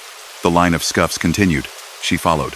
At last, after another turn that didn't belong in the simple building she'd first entered, she saw an open space ahead. Relief surged. The hallway opened into a larger room, a lounge by the look of it. Several old, overstuffed chairs faced a muted television hanging on the far wall. A coffee table held a scattering of outdated magazines. A vending machine hummed in the corner. And in one of the chairs, a man sat slumped, cap tipped low over his eyes, hands folded on his stomach. "Excuse me," Lena said, stepping into the room. "I'm trying to find the front. I came out of the showers and—" The man's head jerked up as if she'd pulled a string. His eyes were bloodshot, the whites threaded with red. His beard was a couple of days past neat, shading into neglect. His expression at first was wild, then smoothed into something like hope. "You're new," he said. His voice was rough, cracked. "You just got here. An hour ago, maybe," Lena replied. "Look, I know this sounds dumb, but I can't seem to get back to my truck. The hallways don't line up right," he finished for her. He looked past her at the corridor. "They turn when you're not looking." She stared at him. "You've noticed it too?" He laughed once, dry and humorless. "You're not the first one caught in the back halls, but you might be the first in a while who's realized it quickly enough to ask for help." "How long have you been back here?" she asked. He glanced at his wrist. His watch face was cracked, the hands frozen at 11:12. The second hand was gone entirely. "Don't know," he admitted. "Phone died a long time ago. No battery, no bars. I've walked it so many times I know every weird door, every fake junction. Some of them lead back to the main floor. Most don't." "Most?" The word lodged in her throat, like a stone. He nodded toward the corridor behind her. "You came from the women's showers, right? Took the wrong exit. That hall is off. It moves. You can't trust signs. You can't trust distance. Why are you still here?" Lena demanded. "Why not just pick a direction and keep going till you hit an emergency exit? These places have to have them." "They do," he said softly. "Plenty. Some even open." She waited. "They don't all open to the same place you came in from." A ripple of cold went through her. "What does that mean?" He shifted in his chair, the vinyl creaking under him. "First time I got turned around, I did what you're thinking. I pushed through a door marked exit. Bright red letters, the whole bit. Alarm didn't even sound. I stepped out into a parking lot." "That sounds like exactly what you want," Lena said. "Not my parking lot," he replied. "Not my truck. Different rigs, different logos, old models, new ones I'd never seen before. Some looked abandoned, some idled with nobody in the cabs." Lena's mouth went dry. "You sure you didn't just come out a different side of the building?" "Maybe," he said. "That's what I told myself. Tried to find my truck, walked the rows, read names off the doors. None of them were mine. Couldn't even find the entrance I'd just come out of. Turned around, and there I was back inside. Same lounge, same dead watch." She didn't want to believe him. Buildings didn't do that. Doorways didn't play games. "What is this place?" she asked. He looked up at the ceiling. "Used to be a dream. Brand. New stop. Everything shiny. Free coffee coupons for CDL holders. I was here the second week they opened. Came in late, like you. Took a shower. Walked out into a hall that wasn't where it was supposed to be. You never got back to your truck?" He smiled faintly. "I've been to a lot of trucks since then. Just not mine." Her heart thudded. "How long ago was that?" He opened his mouth, closed it, then shrugged. "The last news broadcast I saw on that TV talked about a storm 5 states over. The dates on those magazines said June. Year before last, maybe. But time's funny in here. You'll see." She stared at the stack of magazines. The one on top featured a movie star she vaguely recognized. The date in the corner did say June, but the year was 3 years ago. "This doesn't make sense," she whispered. "Places don't have to make sense," he said, "especially places built for people to pass through. Nobody looks too closely at the in-between." Something about the way he said "in-between" made her think of the empty highway, the desert stretching on and on, the thin line of asphalt and the thinner line of concrete she was supposed to live her life on. All the stations and stops along the way. None of them home. All of them temporary. "Why doesn't anyone shut it down?" she asked. He gestured toward the ceiling again. "Out front, they think it's working fine. Drivers fuel, grab food, shower in the other hall and go. The ones who don't get stuck never see this side. Maybe they feel a draft, take the wrong turn for a second, get spooked, and double back. Their brains fill in the gap. We're back here, walking circles. We? How many? Lena asked. He didn't answer directly. Instead, he nodded toward the corridor on the opposite side of the lounge. See for yourself, he said. Lena hesitated, then crossed the room. As she passed, she caught a glimpse of the television reflected in the man's eyes. The screen showed a weather map, the words, "Breaking News," scrolling silently along the bottom. The date stamp was months old. The hall beyond the lounge was narrower than the others she'd seen. The lighting was softer, tinted slightly yellow. The air carried a faint smell of coffee and fry oil again. That almost comforted her. At the end of the corridor, the space opened into what looked like a smaller version of the main food court. A few round tables were scattered across the floor. 3 people sat at them. A woman in a trucker hat stared down at a bowl of soup, spoon hovering above the surface. The soup never steamed. The spoon never dipped. Her eyes never moved. Across from her, a man in a high-vis jacket held a phone to his ear, brow furrowed. His lips were slightly parted, as if he were caught mid-sentence. The phone screen was dark. At a table near the wall, an older woman with silver hair wound and unwound a paper napkin around her fingers, eyes fixed on the middle distance. Every few seconds, the napkin would tear slightly. Then, as Lena watched, the rip pulled itself back together. The woman's hands unwound it again. Lena's scalp prickled. "They're not statues," the voice from the lounge said behind her. He'd followed more quietly than a man his size should have been able to. "They move, just slow.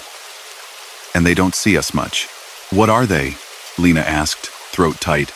"People who didn't notice the turns," he said. "People who stayed too long in the wrong hall.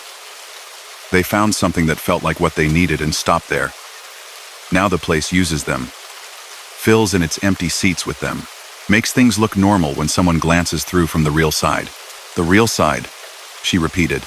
"Out front," he clarified, "where Jess smiles and says welcome, where the pastries are perfect and the fuel pumps are clean. You can still get back there if you move fast enough. You just can't stay too long in the crossways." "How do you know all this?" Lena asked. "If you're stuck too." He smiled, brittle and tired. "Who says I'm stuck?" She looked at his cracked watch, at the lines on his face, at the heavy set of his shoulders. "You haven't left. I haven't found my rig yet," he corrected. "But that doesn't mean there's only one way out. It just means I'm picky." She realized then that there was a map drawn on the wall behind the occupied tables. At first glance, it looked like random scribbles, lines and arrows looping and intersecting. But as she squinted, Lena saw words scribbled along some of the paths. Front, docks. Lot, wrong, lot. Never. Different handwriting overlapped in places. Some names were scrawled in the corners like signatures. Others had been scratched out. "You did that?" she asked. "Me, and whoever came before," he said. "Some halls never move. Some do. Some only appear when the lights flicker a certain way. You learn the patterns if you're here long enough." The idea of learning the patterns of a building that wanted to twist around her made Lena's stomach knot. "I am not staying here long," she said. "You said there's a way to get back out, to the front. Show me." He studied her for a long moment. "You got anyone waiting for you out there?" he asked. "Someone who'll notice if you disappear between exits?" "A son," she said immediately. "He's grown, but yeah." He checks in. He nodded slowly. "Then you're not like most of them." He jerked his chin toward the lounge. "Come on. We'll try the lights." "The lights? You ever notice how the floor lights up when the bulbs flicker out front?" he asked as they walked. "They built little strips along the baseboards for emergency exit guidance. Someone wired them wrong.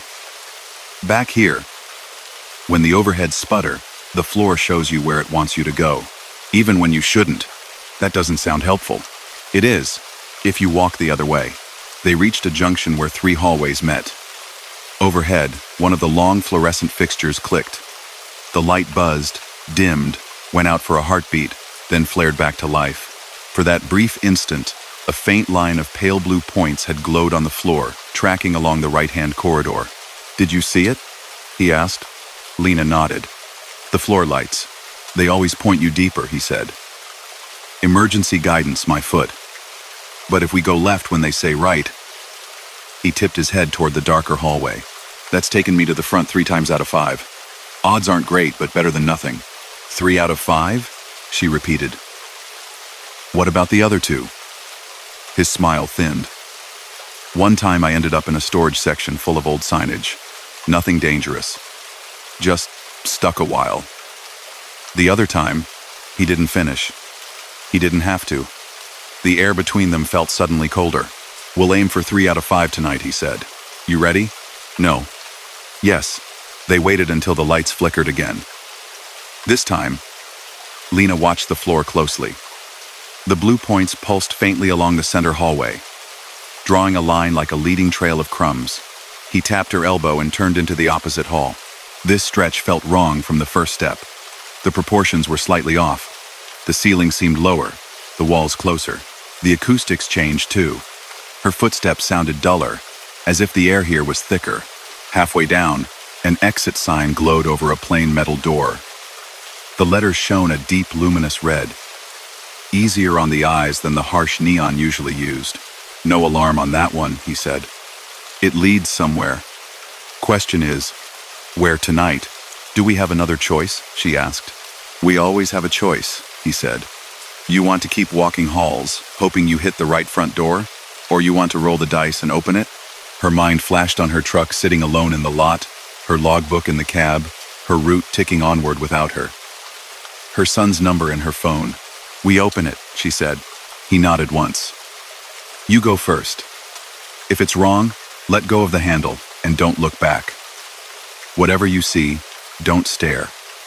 Just close it again, and we'll find another way. What if it's right? Then you run. Her hand closed around the bar. The metal felt room temperature, neither warm nor cold. She drew a breath, pressed, and pushed the door open. A blast of air hit her face. Cool, dry, carrying the faint smell of diesel and long-haul exhaust. She stared. Beyond the threshold stretched a parking lot under a night sky. Tall light poles cast pale circles on rows and rows of trucks. Their cabs sat like resting beasts, chrome dull in the artificial glow. A few smaller cars huddled closer to the building. And there, 3 rows out, exactly where she'd left it, was her rig. Her company logo glinted on the door. The small sticker her son had given her, a cartoon comet, still decorated the lower corner of the windshield.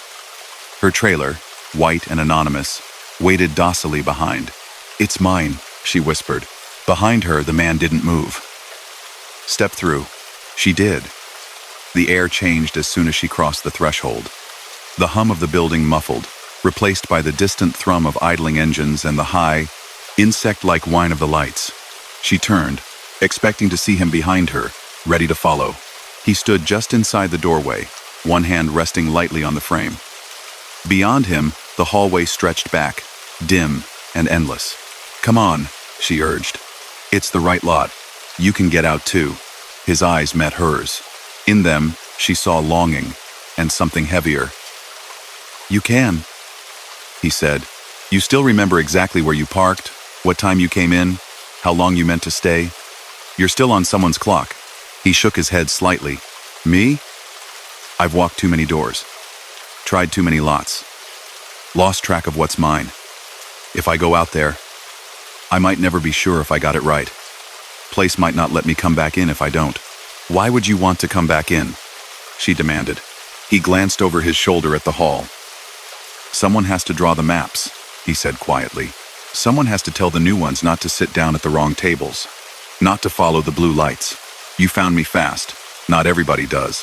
The thought of him staying in there marking walls, watching other drivers drift into those slow-motion loops, made her chest ache. There must be another way, she insisted. Some other door. He smiled again, that same tired twist of lips. Maybe for me, someday. But this one's for you. He nodded toward her truck. You go. Don't walk back through any doors marked exit for a while, okay? I don't even know your name, she said, throat tight. Doesn't matter, he replied. I'm just another guy between mile markers. Maybe you'll see my rig out there one night. Maybe I'll finally pick the right door. The air around her shifted. The hair on her arms rose. Something in the space behind him seemed to lean toward the open doorway, like a pressure building on the other side. He felt it too. His fingers tightened on the frame. You should go, he said more urgently. Before it notices it's open. It? She echoed. The part that doesn't want to let go, he said simply. Go. Lena backed away, 1 step, 2, then turned and walked toward her truck. After 5 steps, she couldn't help glancing over her shoulder. The doorway looked smaller from here, almost just a service entrance, half lost in shadow. The man's outline was a narrow silhouette against the fluorescent bleed. For a heartbeat, as he lifted his free hand in a small farewell, she saw others behind him. Shapes in the corridor, drivers, travelers, faces half lit. Some watched her with dull resignation. Others with a kind of fragile hope, as if seeing her reach her truck meant something was still possible. Then the door swung shut. No clang, no click she could hear from this distance. It simply closed. The red exit sign over it flickered once, then steadied. The plaza looked normal. The front windows spilled warm light across the concrete apron. A couple of drivers walked toward the entrance. Conversations low and ordinary.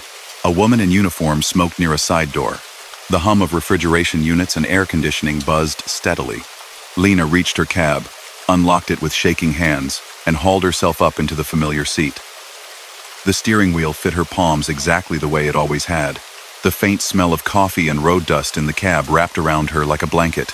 Her phone screen lit up when she pressed it. 4 bars. The time read 3:11 a.m. She'd been inside barely over 15 minutes. Her logbook showed her arrival time. Her GPS still marked Orion Gateway as her current location, with no notes about construction or closures. She started the engine. The rumble soothed the last of the unreal feeling clinging to her. As she pulled out of the lot, she glanced back at the building. Under the bright Orion sign, a smaller, older logo stood half-shadowed on the wall. Rest Aria 41, it read in faded letters, the kind used for state-run stops. The paint was peeling. A couple of the tall light poles closer to the side lot flickered intermittently, some dead altogether. In the second-level window, above a line of darkened offices, she thought she saw a figure watching her go. Just a shape, hand resting on the glass. It might have been a trick of the reflections. It might have been nothing at all. On the interstate, the world opened up again. The desert spread away on both sides, wide and indifferent. The Orion Gateway lights shrank in her mirror until they were just another pale stain on the horizon, then vanished behind a curve. She drove until the sky lightened at the edges, until the first thin pink of dawn bled into gray. Trucks reappeared around her, their red lights like moving stars. At the next fuel stop, a smaller, less polished place with cracked pavement and humming vending machines, she overheard 2 drivers talking near the coffee pots. "You ever hit that new Orion place off 40? One asked. "Big one? All lit up?" "Once," the other said. "Didn't like it. Felt off. Couldn't find the right hallway back to the driver's lounge. Kept walking in circles. I got out quick." "Yeah," the first said, shivering slightly. "Me too. Lost track of time in there. Swear I was just washing my hands. Then I come out and my clock says an hour passed. Not going back if I can help it." Lena stirred sugar into her coffee and said nothing. That night, before she crawled into her sleeper berth, she took a pen and made a careful note on the corner of her paper atlas. Next to the exit number, she wrote in small, dense letters, "Orion Gateway, safe front, bad back halls. Do not wander." She underlined it twice. Then she turned the page and marked alternate stops along future routes, circling the ones she trusted. Trucks spent their lives between places, never fully belonging to any town or mile marker. Most stops were just that temporary pauses in the long roll of distance. But some facilities, it seemed, liked to collect things. People. Moments. Drivers who didn't move fast enough when the hallways began to turn. Out on the dark highway, when she saw the glow of a large, overly bright plaza in the distance with a constellation on its sign, Lena checked her fuel gauge and her own tiredness carefully. If she had enough in both tanks, diesel, and endurance, she passed it by. Story number 4. By midnight, the dispatch board at the terminal had thinned out. Most of the colored blocks showing active loads had been reassigned. Most of the drivers were already out on the highway, cutting slow arcs across the map. Ben lingered by the coffee machine, waiting to see if anything else would drop into his queue. Running nights didn't bother him. He liked the open lanes, the cooler air, the way the world shrank to the bounds of his headlights. But he didn't like dead time. Dead time meant staring at the terminal TV or trying to nap in a plastic chair. His phone buzzed. New assignment flashed across the screen. He thumbed it open. A load number. A pickup dock in the yard. Destination. Harlow Retail. New Harlow Annex. Address. 2190 Mill Creek Service Road. Apt. 2:30. Ben frowned. New Harlow Annex? He muttered. He knew Harlow Retail. Everybody did. Big box stores, blue logo, half the country's household goods moving around in their trailers. Their main distribution centers sat right off major interstates, busy at all hours. But New Harlow? He'd never heard of it. He walked over to the night dispatcher's desk. The man at the screen, a guy named Patel, looked up. "You send this?" Ben asked, holding out his phone. Patel scanned it. "Yeah, last-minute ad. Routing wants it on the west side by morning, and the main Harlow DC is over capacity. They're staging some freight through a satellite." "New Harlow," Ben repeated. "Where is it exactly?" Patel clicked around on his monitor. "Out by Mill Creek. Maybe 30 minutes off your usual route. GPS will walk you in. It's fine. Small place, drop and hook. Easy money." Ben thought about arguing, then shrugged. A load was a load. "All right, I'll go grab it." The trailer sat waiting in the back of the yard, silver sides throwing back dull reflections of the sodium lights. He hooked up, did his walk around, checked the seal. Everything looked normal.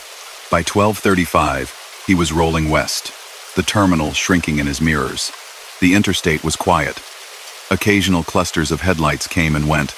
Then it was just him and the long dark again. The air outside his cab had that late-night clarity to it, cool and dry. The hum of the tires became a companion. His GPS chirped. In 1.5 miles, take exit 83, Mill Creek Road.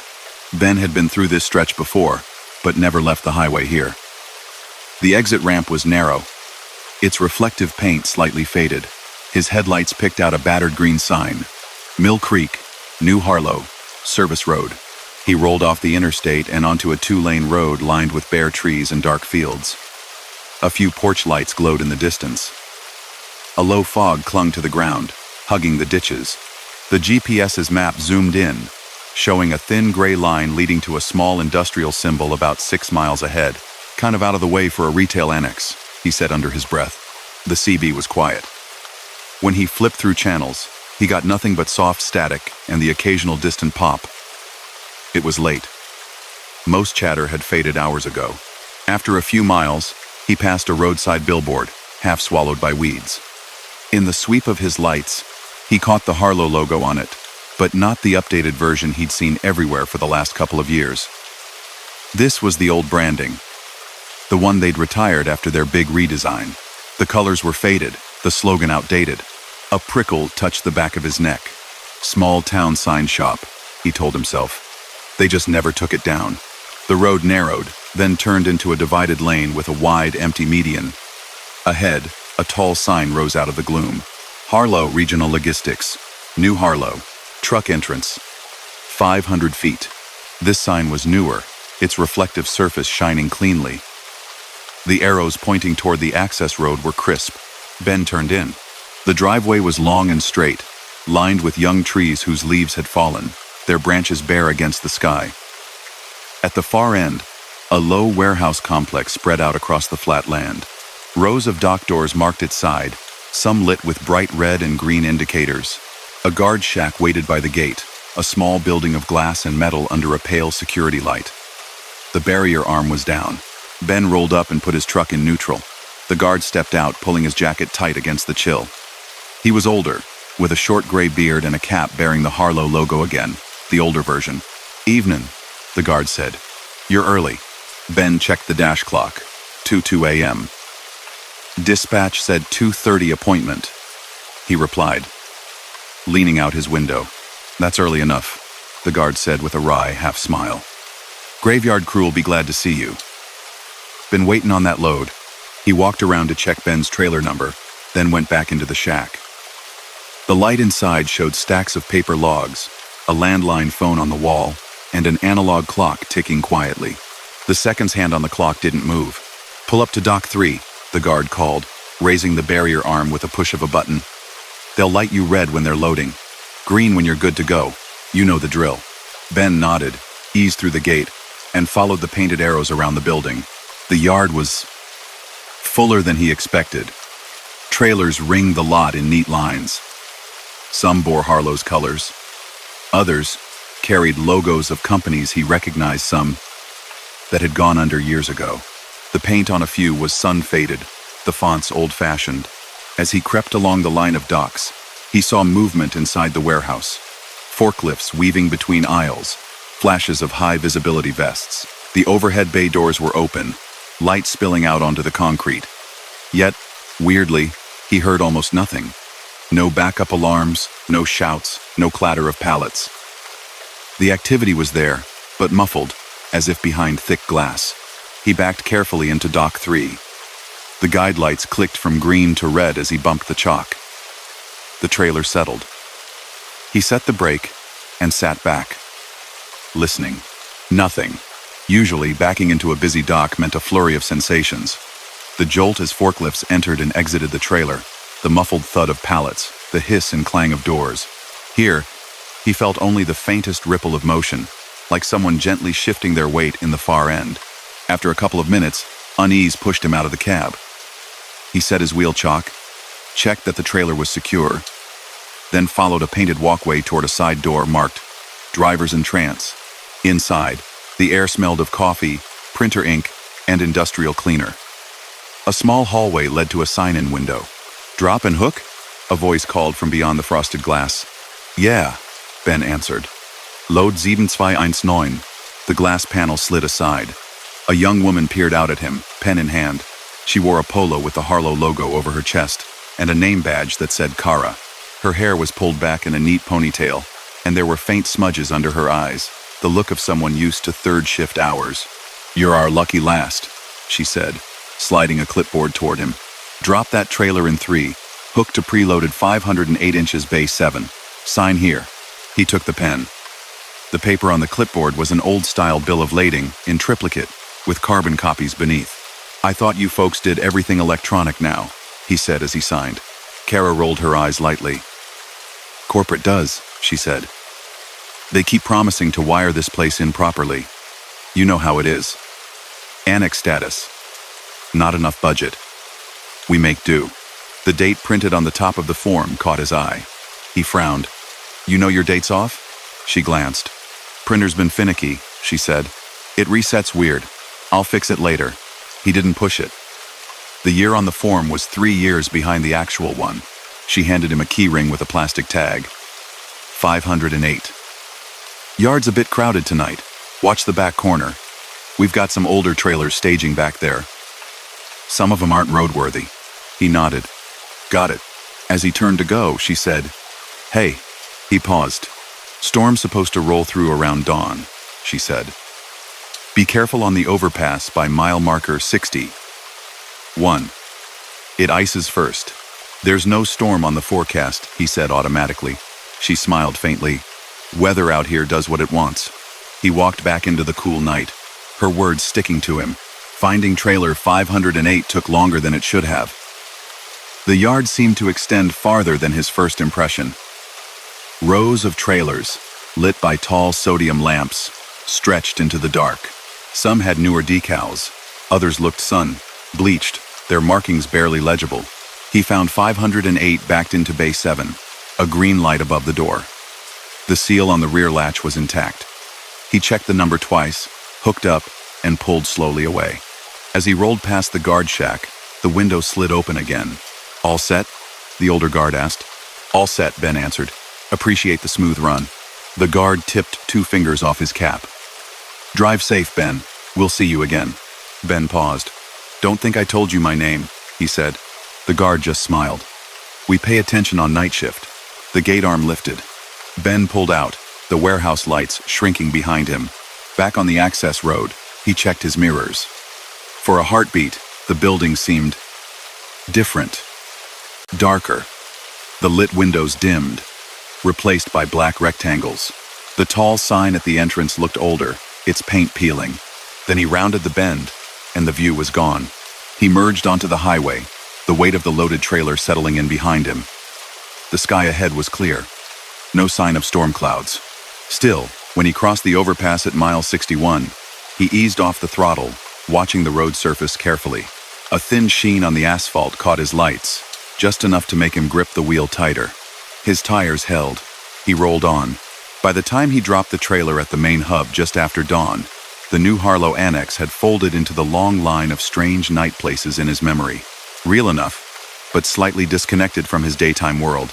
It wasn't until he was home, half asleep in his chair with the TV murmuring in the background, that his phone rang. "Ben, this is Carla in compliance," his company's safety officer said. "Got a minute?" He rubbed his eyes. "Sure.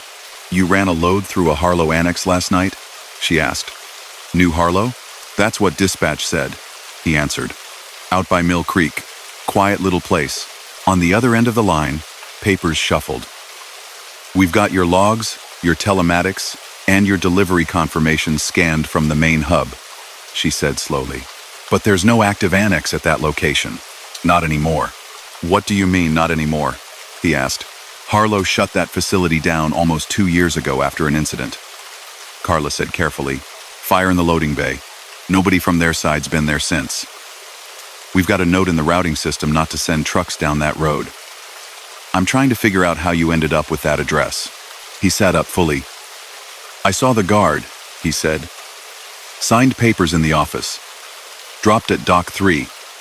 Picked up trailer 508. You've got the paperwork." "I've got paperwork," she agreed. "That's what's bothering me." She emailed him a scan. Ben opened it on his phone. His own signature sat in the box where he remembered putting it. The load number matched. The trailer number was correct. The header, though, was wrong. The Harlow logo at the top was the old one.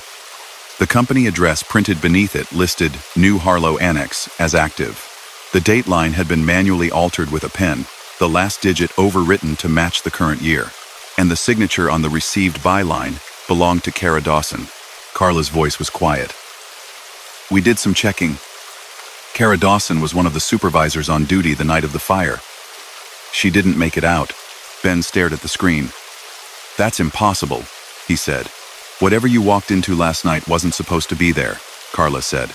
"We pulled your dashcam footage. Mind if I send you a clip?" He agreed. A link arrived. He tapped it. The video showed the access road as he remembered it, the narrow turnoff, the trees. But when the truck drew closer to where the gate and guard shack should have been, the scene shifted. There was no bright sign, no painted lines. The driveway split around a concrete island choked with weeds.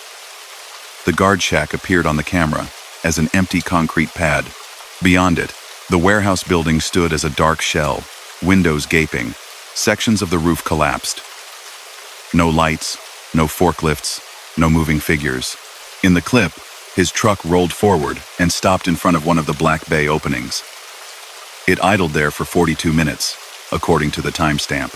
Then it pulled away with a different trailer behind it, a trailer that looked faded and unlabeled on camera where he remembered clean branding.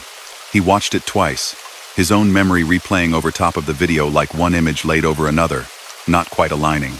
"Could be a glitch," Carla offered weakly. "But between the routing error, the old forms, and the history on that site, I'm putting a hard block on that address. Nobody goes near Mill Creek on company time, understood?" "Understood," Ben said. His voice sounded distant to his own ears. That night, he dreamed of narrow hallways and paper forms that filled in their own dates, of forklifts moving in perfect silence. Weeks later, long after the company had scrubbed the annex from their systems, Ben found himself on that same stretch of interstate again, a different load, a different night. The sky was overcast, low clouds swallowing the stars. As he approached the Mill Creek exit, a familiar unease pressed in on him. The green sign with its peeling letters slid past on the right. His CB crackled. He hadn't been using it. The volume was turned low, the channel on a seldom-used frequency. The sudden noise made him jump. "Ben," a woman's voice said. "Clear. Close. You're early." He reached for the knob with shaking fingers, turning the volume up. "Kara?" he asked, before he could stop himself. "We've been waiting on that trailer," she said. Her tone was the same blend of tired humor he remembered. Dock 3's open. Out his windshield, the dark line of trees concealed whatever lay at the end of the access road. For a heartbeat, he imagined taking the exit, following the lane back, seeing what waited this time. Instead, he reached forward and snapped the CB off. In his side mirror, just as the exit slipped behind him, he thought he saw a brief flare of light. The outline of a building, lit from within, flickered against the low clouds. Rows of dock doors glowed red and green. A small guard shack shone like a lantern on the edge of the lot. Then the reflection shifted, and there was only the empty, overgrown driveway and the dark shape of a ruined warehouse. Ben fixed his eyes on the road ahead. Dispatch would never send him there again. The address had been buried under warnings and red flags. On paper, New Harlow Annex no longer existed, but on certain nights, when the fog came down over Mill Creek, and the graveyard shift felt especially long, there was still a guard who knew his name, and a bay door in a place that should have been silent, waiting for a driver who was right on time. Story number 5. By the time Jace crossed the state line, the sky had settled into that deep, slow-moving dark that made it hard to tell clouds from empty space. His headlights carved a narrow, silvery tunnel through nothing. The rest of the world might as well not have been there. He rolled his neck, joints popping, and checked his mirrors. The tanker behind him, 44,000 pounds of bottled water, followed obediently, its curved sides reflecting stray glints from roadside markers. He'd been running since late afternoon, chasing a delivery window that somebody in an office had written without ever looking at a map. The dash clock read 1:12 a.m. The route on the GPS snaked ahead in a glowing line. If everything went right, he'd hit the mountain pass just before dawn, cruise downhill with the sun at his back, and make the grocery warehouse by 8. If everything went right, the overhead sign loomed out of the dark. We Station, 2 miles. Trucks prepare to stop when flashing.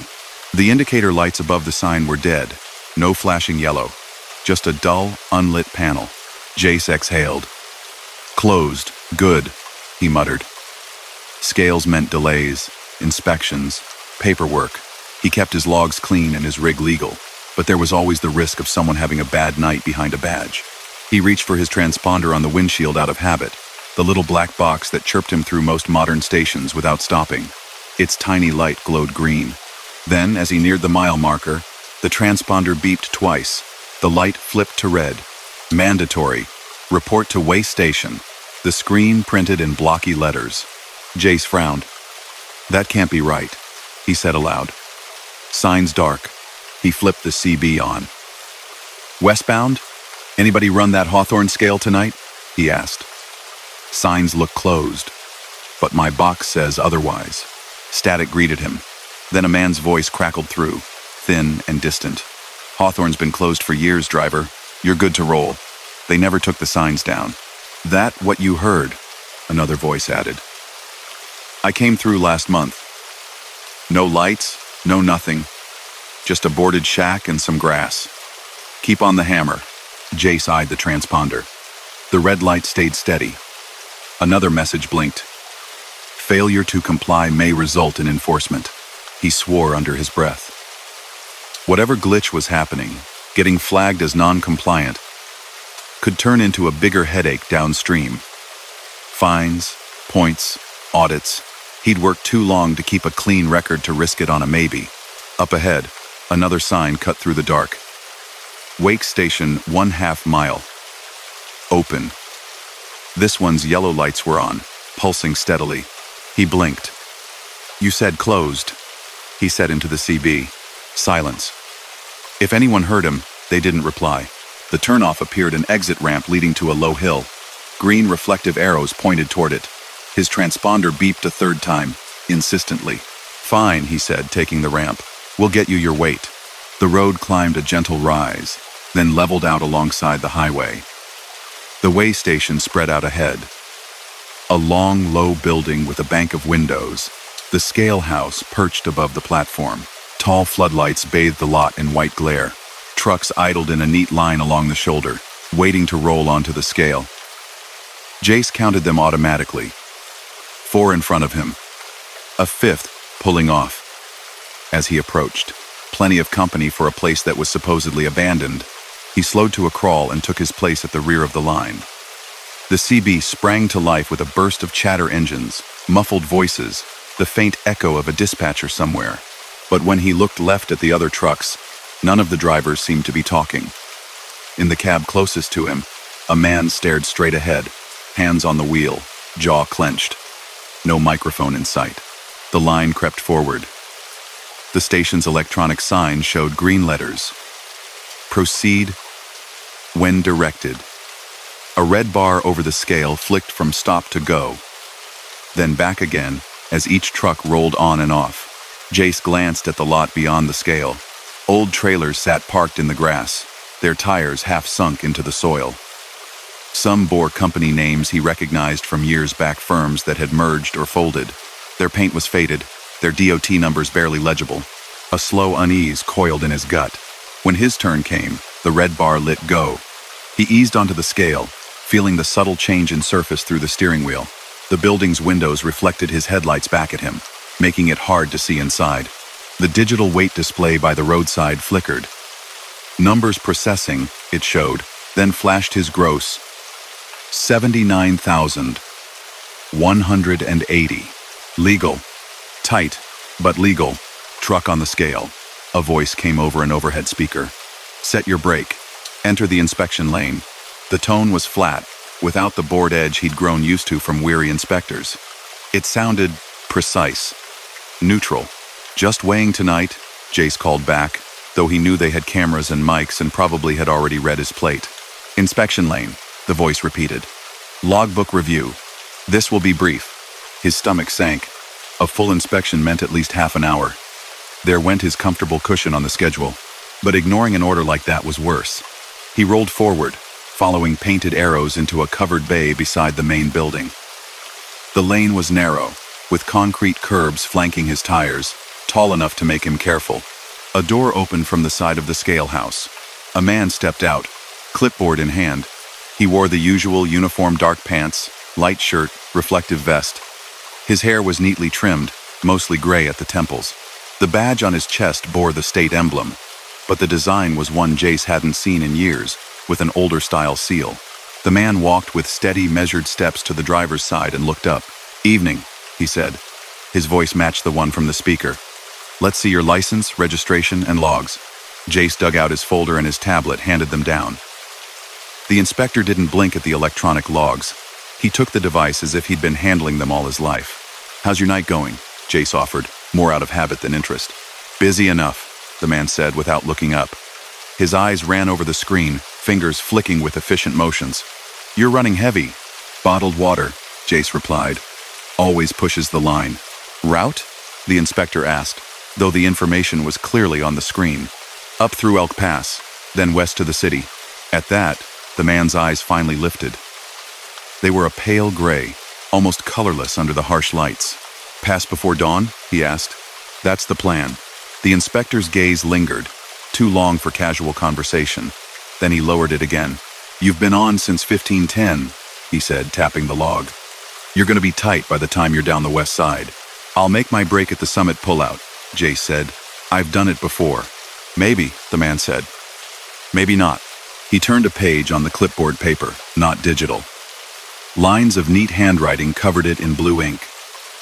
As Jace watched, the inspector's finger traced down a column of names and numbers.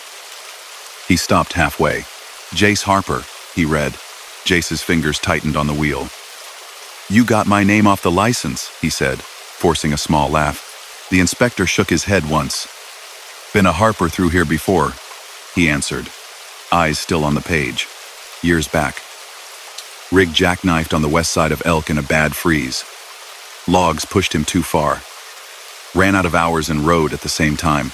A familiar, unwelcome image rose in Jace's mind. His father's photo in the framed newspaper clipping his mother kept. The story of the accident boiled down into a few sanitized lines. He swallowed. There's more than one Harper in the world, he said quietly. The inspector's mouth twitched, not quite into a smile. He tapped the tablet again. The screen flickered. For a split second, the date at the top changed tomorrow's date. An hour later than it currently was. Then it snapped back. You know what happens when you fudge the lines, the man said calmly. I don't fudge, Jace said. And he didn't. Not anymore. Not after what happened to his father.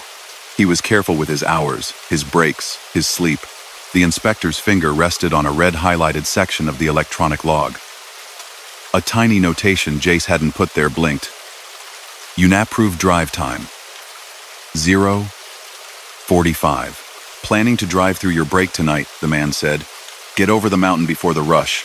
That's what you were thinking. Jace stared. He hadn't changed the entry. He'd thought about shaving his rest, pushing a little past the allowable limit. But he hadn't actually done it. The future temptation sat there on the screen as if it were already a fact. How? He began. Sign it, the inspector said, sliding the clipboard up where Jace could see. A violation notice sat clipped to it, already filled out. Driver operating beyond all-load hours. Location, Elk Pass westbound. 142. Date, tomorrow, 5:23. At the bottom, a line waited for his signature. If you're gonna break your own rules, the man said, eyes level and unreadable. Might as well make it official. Jace's fingers went cold. This is wrong, he said. I haven't done that. That hasn't happened. Not yet, the inspector agreed. Pen or stylus, up to you. Behind the building, through the thin walls of the bay, a sound rose on the edge of hearing, a kind of rushing, like wind over metal. Mixed into it came faint echoes of CB chatter. Voices sharp with alarm. Westbound tanker down. Lost it on the ice, jackknifed. Can't see anything, it's all steam. The hair on Jace's arm stood up. He recognized the tone in one of the frantic voices. It sounded like his own. He gripped the door frame to steady himself. What is this place? He asked. The inspector tilted his head, considering. Just a scale, he said. Checks weight. Checks paperwork. Sometimes checks where things are headed. His gaze flicked past Jace, toward the front of the cab. For a moment, Jace saw something reflected in those pale eyes.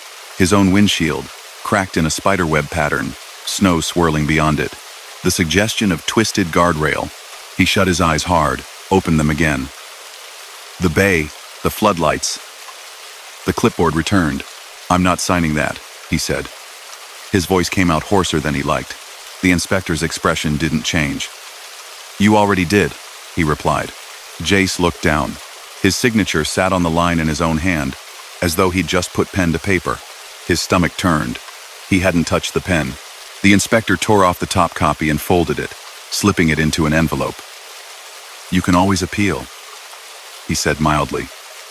In some other place. Some other time. He handed the tablet back. On the screen, the offending future entry was gone. His logs were clean. His drive time remained within limits. Go on, the man said, stepping back from the truck. You've got miles to cover. Just remember, the past doesn't care about your schedule. Jace wanted to ask more. Who are you? How do you know my father's wreck? What happens if I don't go? But the bay lights flickered. For a breath, everything dimmed. When they steadied again, the inspector was walking toward the scale house door. Shoulders hunched, as if against a wind Jace couldn't feel. The door closed behind him with a soft, final click. The overhead speaker crackled. Truck in inspection lane, you are clear to depart, the neutral voice said. Safe travels. Jace pulled out, heart pounding, and followed the arrows back toward the exit. As his wheels left the concrete of the station and rolled onto the access road, the world shifted. The bright floodlights behind him dimmed to a yellowish glow. He checked his mirror. The way station that had been clean and sharp a moment before now looked tired. Several windows were boarded. Grass grew through cracks in the lot. The digital sign reading "Proceed when directed" was dead. The line of trucks he'd queued behind was gone. His transponder's light flipped back to green, idle and blank. Jace merged onto the highway, the sensation of unreality clinging to him. He checked his phone. The time was 2:03 a.m. He'd been at the station nearly 40 minutes, yet the clock showed barely 10 minutes past when he turned off. He drove in silence for a long time, the mountain ridge ahead a darker shadow against the dark. At the base of Elk Pass, a blue sign offered truck pullout 1 mile. Beyond it, the road began to climb, curves tightening, reflective chevrons warning of the grade. According to his plan, according to the schedule in his head, he should press on up, crest the summit, and rest on the wide shoulder beyond. He'd made similar runs before. He knew his limits. His fingers tapped the wheel. The phantom violation notice lingered in his mind. The sound of his own panicked voice over a CB that hadn't transmitted echoed faintly in his ears. At the pullout, he put on his signal and eased off the highway. The gravel pad was empty. Pines loomed at its edge, their tops lost to the night. A single tall lamp cast a pale cone of light over a patch of asphalt. The rest lay in shadow. He set his brake. The engine's rumble idled down. The sudden stillness pressed close. For a while he just sat, listening to the tick of cooling metal, the soft rush of wind through trees. He must have dozed off, because the next thing he knew, his CB hissed. "Westbound. You copy?" A fractured voice came through. "Tanker lost it on the ice back there, mile 140. Jackknifed, blocked both lanes. Need someone to flag traffic up top." Jace jerked upright, his heart hammered. "Say again?" Another driver responded. "You okay?" "Driver's out and walking," the first voice said, a little clearer now. "Rig's a mess, but he's upright. Says his brakes locked up coming down too fast. Never seen ice lay that thick this early." Jace checked his mirrors. The highway beyond the pullout was empty, but in the far distance, faint red and blue flashes colored the sky. He flipped back through the channels. The chatter remained, now ordinary emergency talk. "Give location, call for tow. Warn others." He sat very still, watching the clock, until his legally required brake ticked by in full. Then he started the truck, checked his brakes carefully, and eased back onto the climb. At the summit, signs warned of the grade. 7% next 5 miles. Check brakes. Watch speed. Patchy ice glittered in his headlights, thin but present. He shifted down, kept his descent slow, careful, engine braking doing most of the work. As he rounded a bend near mile marker 140, he saw the wreck. A tanker lay at an angle across the far lane, tractor half on the shoulder, trailer twisted. Steam or vapor billowed from its side, drifting across the road. Flashing lights strobed against the trees, patrol cars. A wrecker. A driver huddled in a blanket near the guardrail, talking to an officer, gesturing with sharp, shaken movements. Not him. A different company logo. A different face. He eased by, the scene sliding past his side window like a muted show. As he went, his gaze snagged on the far shoulder. For a heartbeat, he saw the faint outline of another truck, overlaid on the scene. Positioned where his would have been if he'd pushed on earlier angled wrong, cab closer to the rail. The image was translucent, like a reflection on glass. Then it was gone, leaving only the real crash in its place. He drove the rest of the grade in thick, bracing silence, the weight of bottled water steady behind him. Later, at the warehouse, the receiver complained mildly about his arrival time. "Traffic on the pass," Jace said simply. "Had to take it slow." On his way out of the office, a laminated sheet by the door caught his eye. It listed high-risk spots for accidents on their regional routes. One line read, "Hawthorne Way Station, permanently closed after fatality." A date followed. The year matched the one on his father's newspaper clipping. Back in his cab, Jace pulled his tablet out and scrolled through his logs until he reached the time he'd spent at Hawthorne. The entry sat there, neatly marked. On duty. Inspection, 010. No violation. No anomaly. Nothing to prove he'd been there long enough to have a conversation about futures and frozen passes. He reached into his wallet and pulled out the envelope he hadn't realized he'd stuffed there plain, folded, unmarked. His fingers hesitated, then opened it. Inside was a single sheet of paper, blank. He turned it over. On the back, in small, neat blue ink, someone had written, "Pass checked. Course corrected. S.H." His father's initials. The weight of it settled into him slowly, like the feeling of a loaded trailer just starting to roll. The next time he came through that stretch of highway, Jace watched the Hawthorne exit sign slide past. No lights flashed. The ramp was partly barricaded, orange barrels lined across half the lane. In the distance, the scale house squatted in the dark. No floodlights, no trucks, just a faint outline against the trees. His transponder stayed silent. Its light glowed steady green, Still, as he drove on, he kept one eye on his logs and the other on the mountain ahead, knowing that somewhere between the mile markers, there was a place that weighed more than steel and freight. It weighed choices. Story number 6. The reefer unit hummed behind the cab like a steady, distant engine of its own, a white noise that filled the spaces between the real sounds. Out on the open interstate, sometime after midnight, it was just that hum, the groan of tires, and the soft rattling of everything that wasn't bolted down. Naomi watched the white lines slide under her headlights mile after mile. The road to the horizon was empty.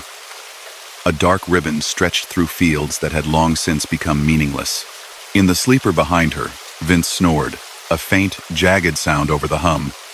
They'd been running as a team for 6 months. It worked for them, split the drive time, split the money, always moving. She took a sip of coffee from the travel mug. It had gone lukewarm, a sour edge creeping into the taste. The dash clock read 1:37 a.m. 4 more hours, then we swap, she murmured. You get the sunrise this time. The GPS showed their little arrow gliding east. Ahead, a blue squiggle marked the big river they'd have to cross near the end of her shift. A long bridge at mile 274. Wind warnings posted on bad days. Dispatch wanted them over it and into the receiving yard by early morning. The CB crackled softly, more static than voices. She flicked through a couple of channels, listening for weather reports, but heard only a few distant conversations about fuel prices and football. Then, faint under the hiss, a voice slid through, warped by distance. Any eastbound near 274 you might want to anchor down before the bridge. Gusts picking up, not worth the push. She leaned closer to the speaker. Say again, eastbound on 80? She asked. You talking about 274? Static washed over the words. The voice came back for a heartbeat, chopped and thin. Seen too many go over. Last chance is... Then nothing. She waited, but whoever it was had vanished back into the noise. Naomi glanced at the wind gauge. Calm. The stars above the narrow windshield were barely visible, smeared behind a high, hazy lid of clouds. No weather alerts on her screen. Nothing on the official channels. Tired brain, she told herself. Hearing ghosts on 20, her eyelids felt heavy. She shifted in her seat, rolled her shoulders, turned the cab fan a notch cooler. Out here, late, the road had a way of smoothing everything into the same endless now. Even yawned, thinking it. At 2:30, she couldn't ignore it anymore. The blinks got too long. Her focus started to slip sideways, catching on the reflective posts instead of the space between them. She hit the signal and eased onto the next rest area exit. The ramp curved off into a pool of sodium light. A big green sign announced, East Ridge Rest Area. Trucks welcome. 24-hour security. A half-dozen rigs were already parked in the far lot, lined up like sleeping animals. She picked an open slot, backed in, and set the brakes. The sudden quiet, when she killed the engine, was startling. The reefer kept humming, but the press of road noise fell away. For a brief second, the emptiness around the truck felt too big. She climbed into the sleeper and nudged Vince's shoulder. Your turn, she said. I'm done. He blinked awake, hair flattened on one side, lines from the pillow creased on his cheek. Already? He muttered, then glanced at the clock. All right. Let me hit the bathroom and I'll roll. While he pulled on his boots, she stretched out on the mattress, feeling the slight sway of the parked truck. Her body buzzed with leftover adrenaline and the hollow fatigue that followed it. Hey, she said as he slid into the driver's seat. You slept okay? Like a rock, he replied, cracking his neck. Dreamed I was still driving. Lucky you, she said dryly. Don't push it if you start feeling off, okay? That bridge is a beast when it's windy. He flashed her a half smile. You worry too much. I'll be over and done before you're even snoring. The engine rumbled back to life. The vibration seeped through the mattress. Naomi closed her eyes as the world outside began to move again. Sleep came in fitful, uneven waves. She dreamed of a rest area. At first, she thought she'd only half woken and was looking out the sleeper window. Trucks stood in perfect rows, nose in to some unseen curb. Their parking lights glowed a murky orange, not quite as bright as they should have been. The sky above them wasn't night or day. Just a flat lid of gray, no stars, no sun, no moon. The air felt still, thick, like the inside of a long, unopened room. Naomi pushed the sleeper curtain aside and sat up. The cab around her was her own, but not. Little things were off. A crack in the dash that hadn't been there. An air freshener of a brand she didn't use hanging from the mirror. A coffee stain shaped like a continent on the passenger seat. Her name was still on the logbook lying open on the console. The date printed at the top was a day ahead of where it should have been. "Vince?" she called. No answer. The driver's seat was empty. She pushed the door open and climbed down. The lot stretched farther than any rest area she'd ever seen. Row after row of trucks, some shiny new, some dull with age. She recognized company logos from everywhere. A few from fleets that had gone under years ago. Others with names she didn't know at all. "Nah, people." She walked between the trucks. The engines were off. No idle. No rumble. Just the soft creak of metal settling. The faint hiss of air somewhere in the distance. Here and there, behind a windshield, she thought she saw shapes. Drivers slumped over wheels. Heads leaned back against headrests. But whenever she tried to focus, the glass reflected only the gray sky. On the far side of the lot, a small building stood, a low structure with dark windows, and a sign that read, "Welcome Center," in letters that had never been painted. They just were. Black against the gray, without any sense of having been brushed on. A bulletin board stood mounted on a post near the door. Naomi drifted toward it, curiosity pulling her. Sheets of paper crowded the board, overlapping. Some were official notices of way limits and rest rules. Others were handwritten, stuck up with rusty tacks. One flyer caught her eye. "Missing driver," it read. The grainy photo beneath showed a man standing in front of a tanker, smiling. A name printed under it. A date, 8 years ago. Another sheet listed accident reports. Time, location, weather. A line of text under one. Driver found deceased in sleeper, after failure to wake. Her stomach twisted. She lifted her hand to touch the paper. A reflection moved in the glass of the Welcome Center window beside the board. She turned. Another truck had pulled in at the end of the row. Same make and model as hers. Same paint. Same little dent above the headlight. She could just make out the lettering on the door. Her call sign. Her truck number. Someone sat in the driver's seat. A woman. Short hair pulled back. Familiar slope of the shoulders. Naomi took a step closer, heart thudding. The woman in the cab turned her head. Their eyes met through the glass. It was like looking into a slightly older mirror.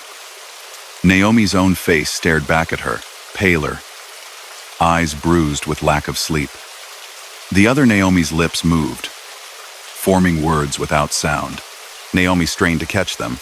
"Don't let him drive the bridge." The glass fogged, faintly, as if someone breathed against it from the inside. In the mist, letters traced themselves, shaky but readable. Last exit before 274. The writing smeared. The figure in the cab blurred, as if the glass were underwater. The truck's parking lights dimmed. The whole rest area seemed to pull back, shrinking from her. Naomi gasped and snapped awake. The sleeper swayed gently. The reefer hummed. The road hissed under the tires. Outside, darkness held. She pushed the curtain aside. Vince was at the wheel, hands steady, eyes on the road. The blue light of the dash painted his face. He looked more tired than he'd admitted. A deep crease between his brows. "You all right?" he asked when he saw her. "You were talking in your sleep." "What was I saying?" she asked. "Don't stop, I think." He snorted. "Good advice. I'm trying not to." Naomi's gaze flicked to the highway signs. One slid past. "River crossing 12 miles. Another. High wind advisory. Use caution." Her throat went dry. "How's it looking up there?" she asked, nodding toward the windshield. "Windy? Bit of a push," he said. "Nothing this girl can't handle." He patted the dash. "We'll be over before it picks up." She remembered the other Naomi's mouth shaping the words. "Don't let him drive the bridge." "You sure you're okay?" she pressed. "You don't look like you slept long." "I'm fine," he said a bit sharper. "You worry too much. Go back to sleep." She watched him for a moment longer. His right hand flexed on the wheel. His left rubbed at his thigh, restless. Twice. His blink lasted a fraction of a second. Too long. Naomi slid into the passenger seat instead. "I'll sit up a while," she said. "Can't sleep anyway." He sighed, but didn't argue. The highway unspooled ahead, a pale band in the dark. At mile 268, the first real gust hit them, a sideways shove that made the trailer sway. Vince corrected automatically. "See?" he said. "Nothing." The wind buffeted them again, stronger. A low whistle crept through the cab from some gap in the seals. The next blue sign loomed. "Last rest area before river. 1 mile. Heskin Prekel. Last exit before 274. The phrase crawled up the back of her mind like cold water. "Let's pull in," she said. "No need," Vince answered. "We're minutes away. I don't want to waste time parking and starting again." Another gust shoved them, harder. The truck in the oncoming lane danced slightly, its trailer veering just a touch before its driver hauled it back. Naomi gripped the armrest. "Vince," she said carefully, "if you're tired at all, even a little, we have to stop. We've got the hours. We don't have the window," he snapped. "You know how they are at the receiver.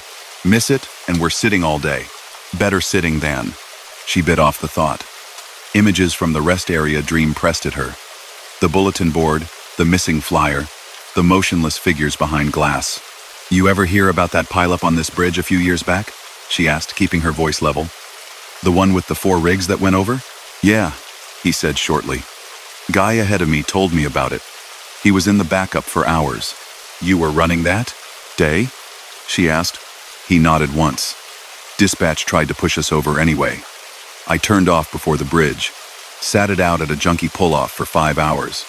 Drove my old dispatcher nuts." A ghost of pride touched his mouth. "They can't make you drive what doesn't feel safe.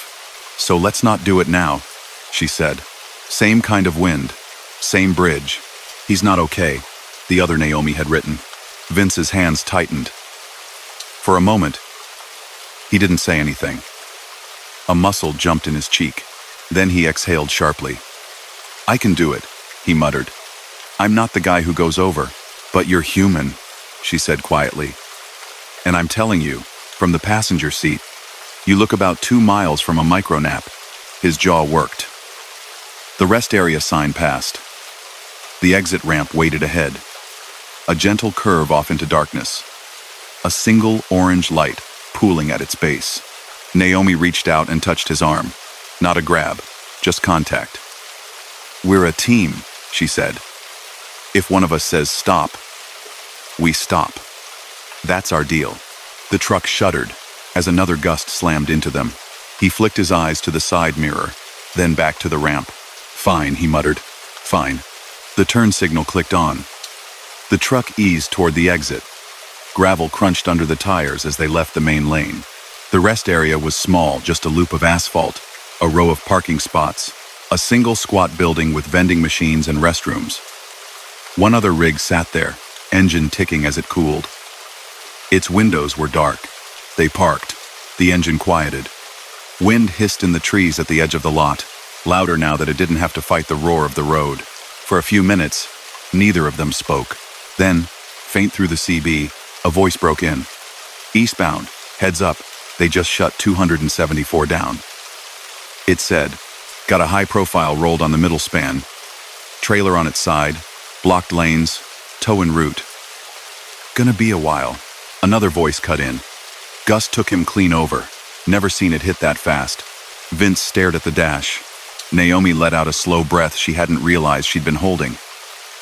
"We'll sleep here," she said. "Hit it when it opens. Receiver will live." He rubbed his face. The fight drained out of his shoulders. "Yeah," he said. "Yeah. Okay." In the bunk, later, with the wind moaning outside and the truck rocking gently in its spot, Naomi drifted towards sleep again. She dreamed of the rest area. The gray sky was lighter now, almost white. The rows of trucks were thinner. Some spaces sat empty, bare patches of pavement where vehicles had been. Her own truck was there, in the same slot. The crack in the dash was gone. The coffee stain on the seat was smaller. The date on the logbook was right. She walked toward the welcome center. The bulletin board had changed. Some of the old notices were gone. New ones overlapped others. A fresh sheet of paper pinned near the middle read, East River Bridge Incident. Damage only. No fatalities. She turned to look for the other Naomi. The cab was empty. No figure behind the glass. No words in the fog. On the far side of the lot, a man she didn't recognize tipped his cap to her. Got out? He asked, voice carrying without wind. She nodded. Good, he said. Remember that feeling next time the schedule says just 1 more mile. The gray rest area faded. The hum of her own reefer came back. Naomi woke to morning light creeping around the edge of the curtain. Vince snored softly above the sound of distant traffic. Her phone buzzed with a text from dispatch. Bridge delay noted. New apt 10:30. Drive safe. She smiled, a small private thing, and typed back, copy. Out on the highway, trucks moved in steady lines, their reflections small and bright in the river's calm surface. Sometimes, on the longest nights, when she felt her eyelids grow heavy at 2 or 3 in the morning, Naomi thought of the gray rest area in her dreams, the rows of still rigs, the faces half seen behind the glass. She thought of the other version of herself, mouthing warnings through that barrier. And if she ever heard, even faintly, a voice on the CB saying, last exit before, she took it seriously. Some places waited patiently at the edge of sleep for drivers who pushed past the last safe stop. They didn't need to chase anyone. The road brought them who they were meant to have. Naomi intended to keep passing them by. As the rain fades and the road quiets, remember, not every story ends when the engine stops. Out there, beyond the glow of the dashboard, some shadows still linger, waiting for another traveler to pass through their darkness. If you made it this far, you're braver than most. Don't forget to hit that like button.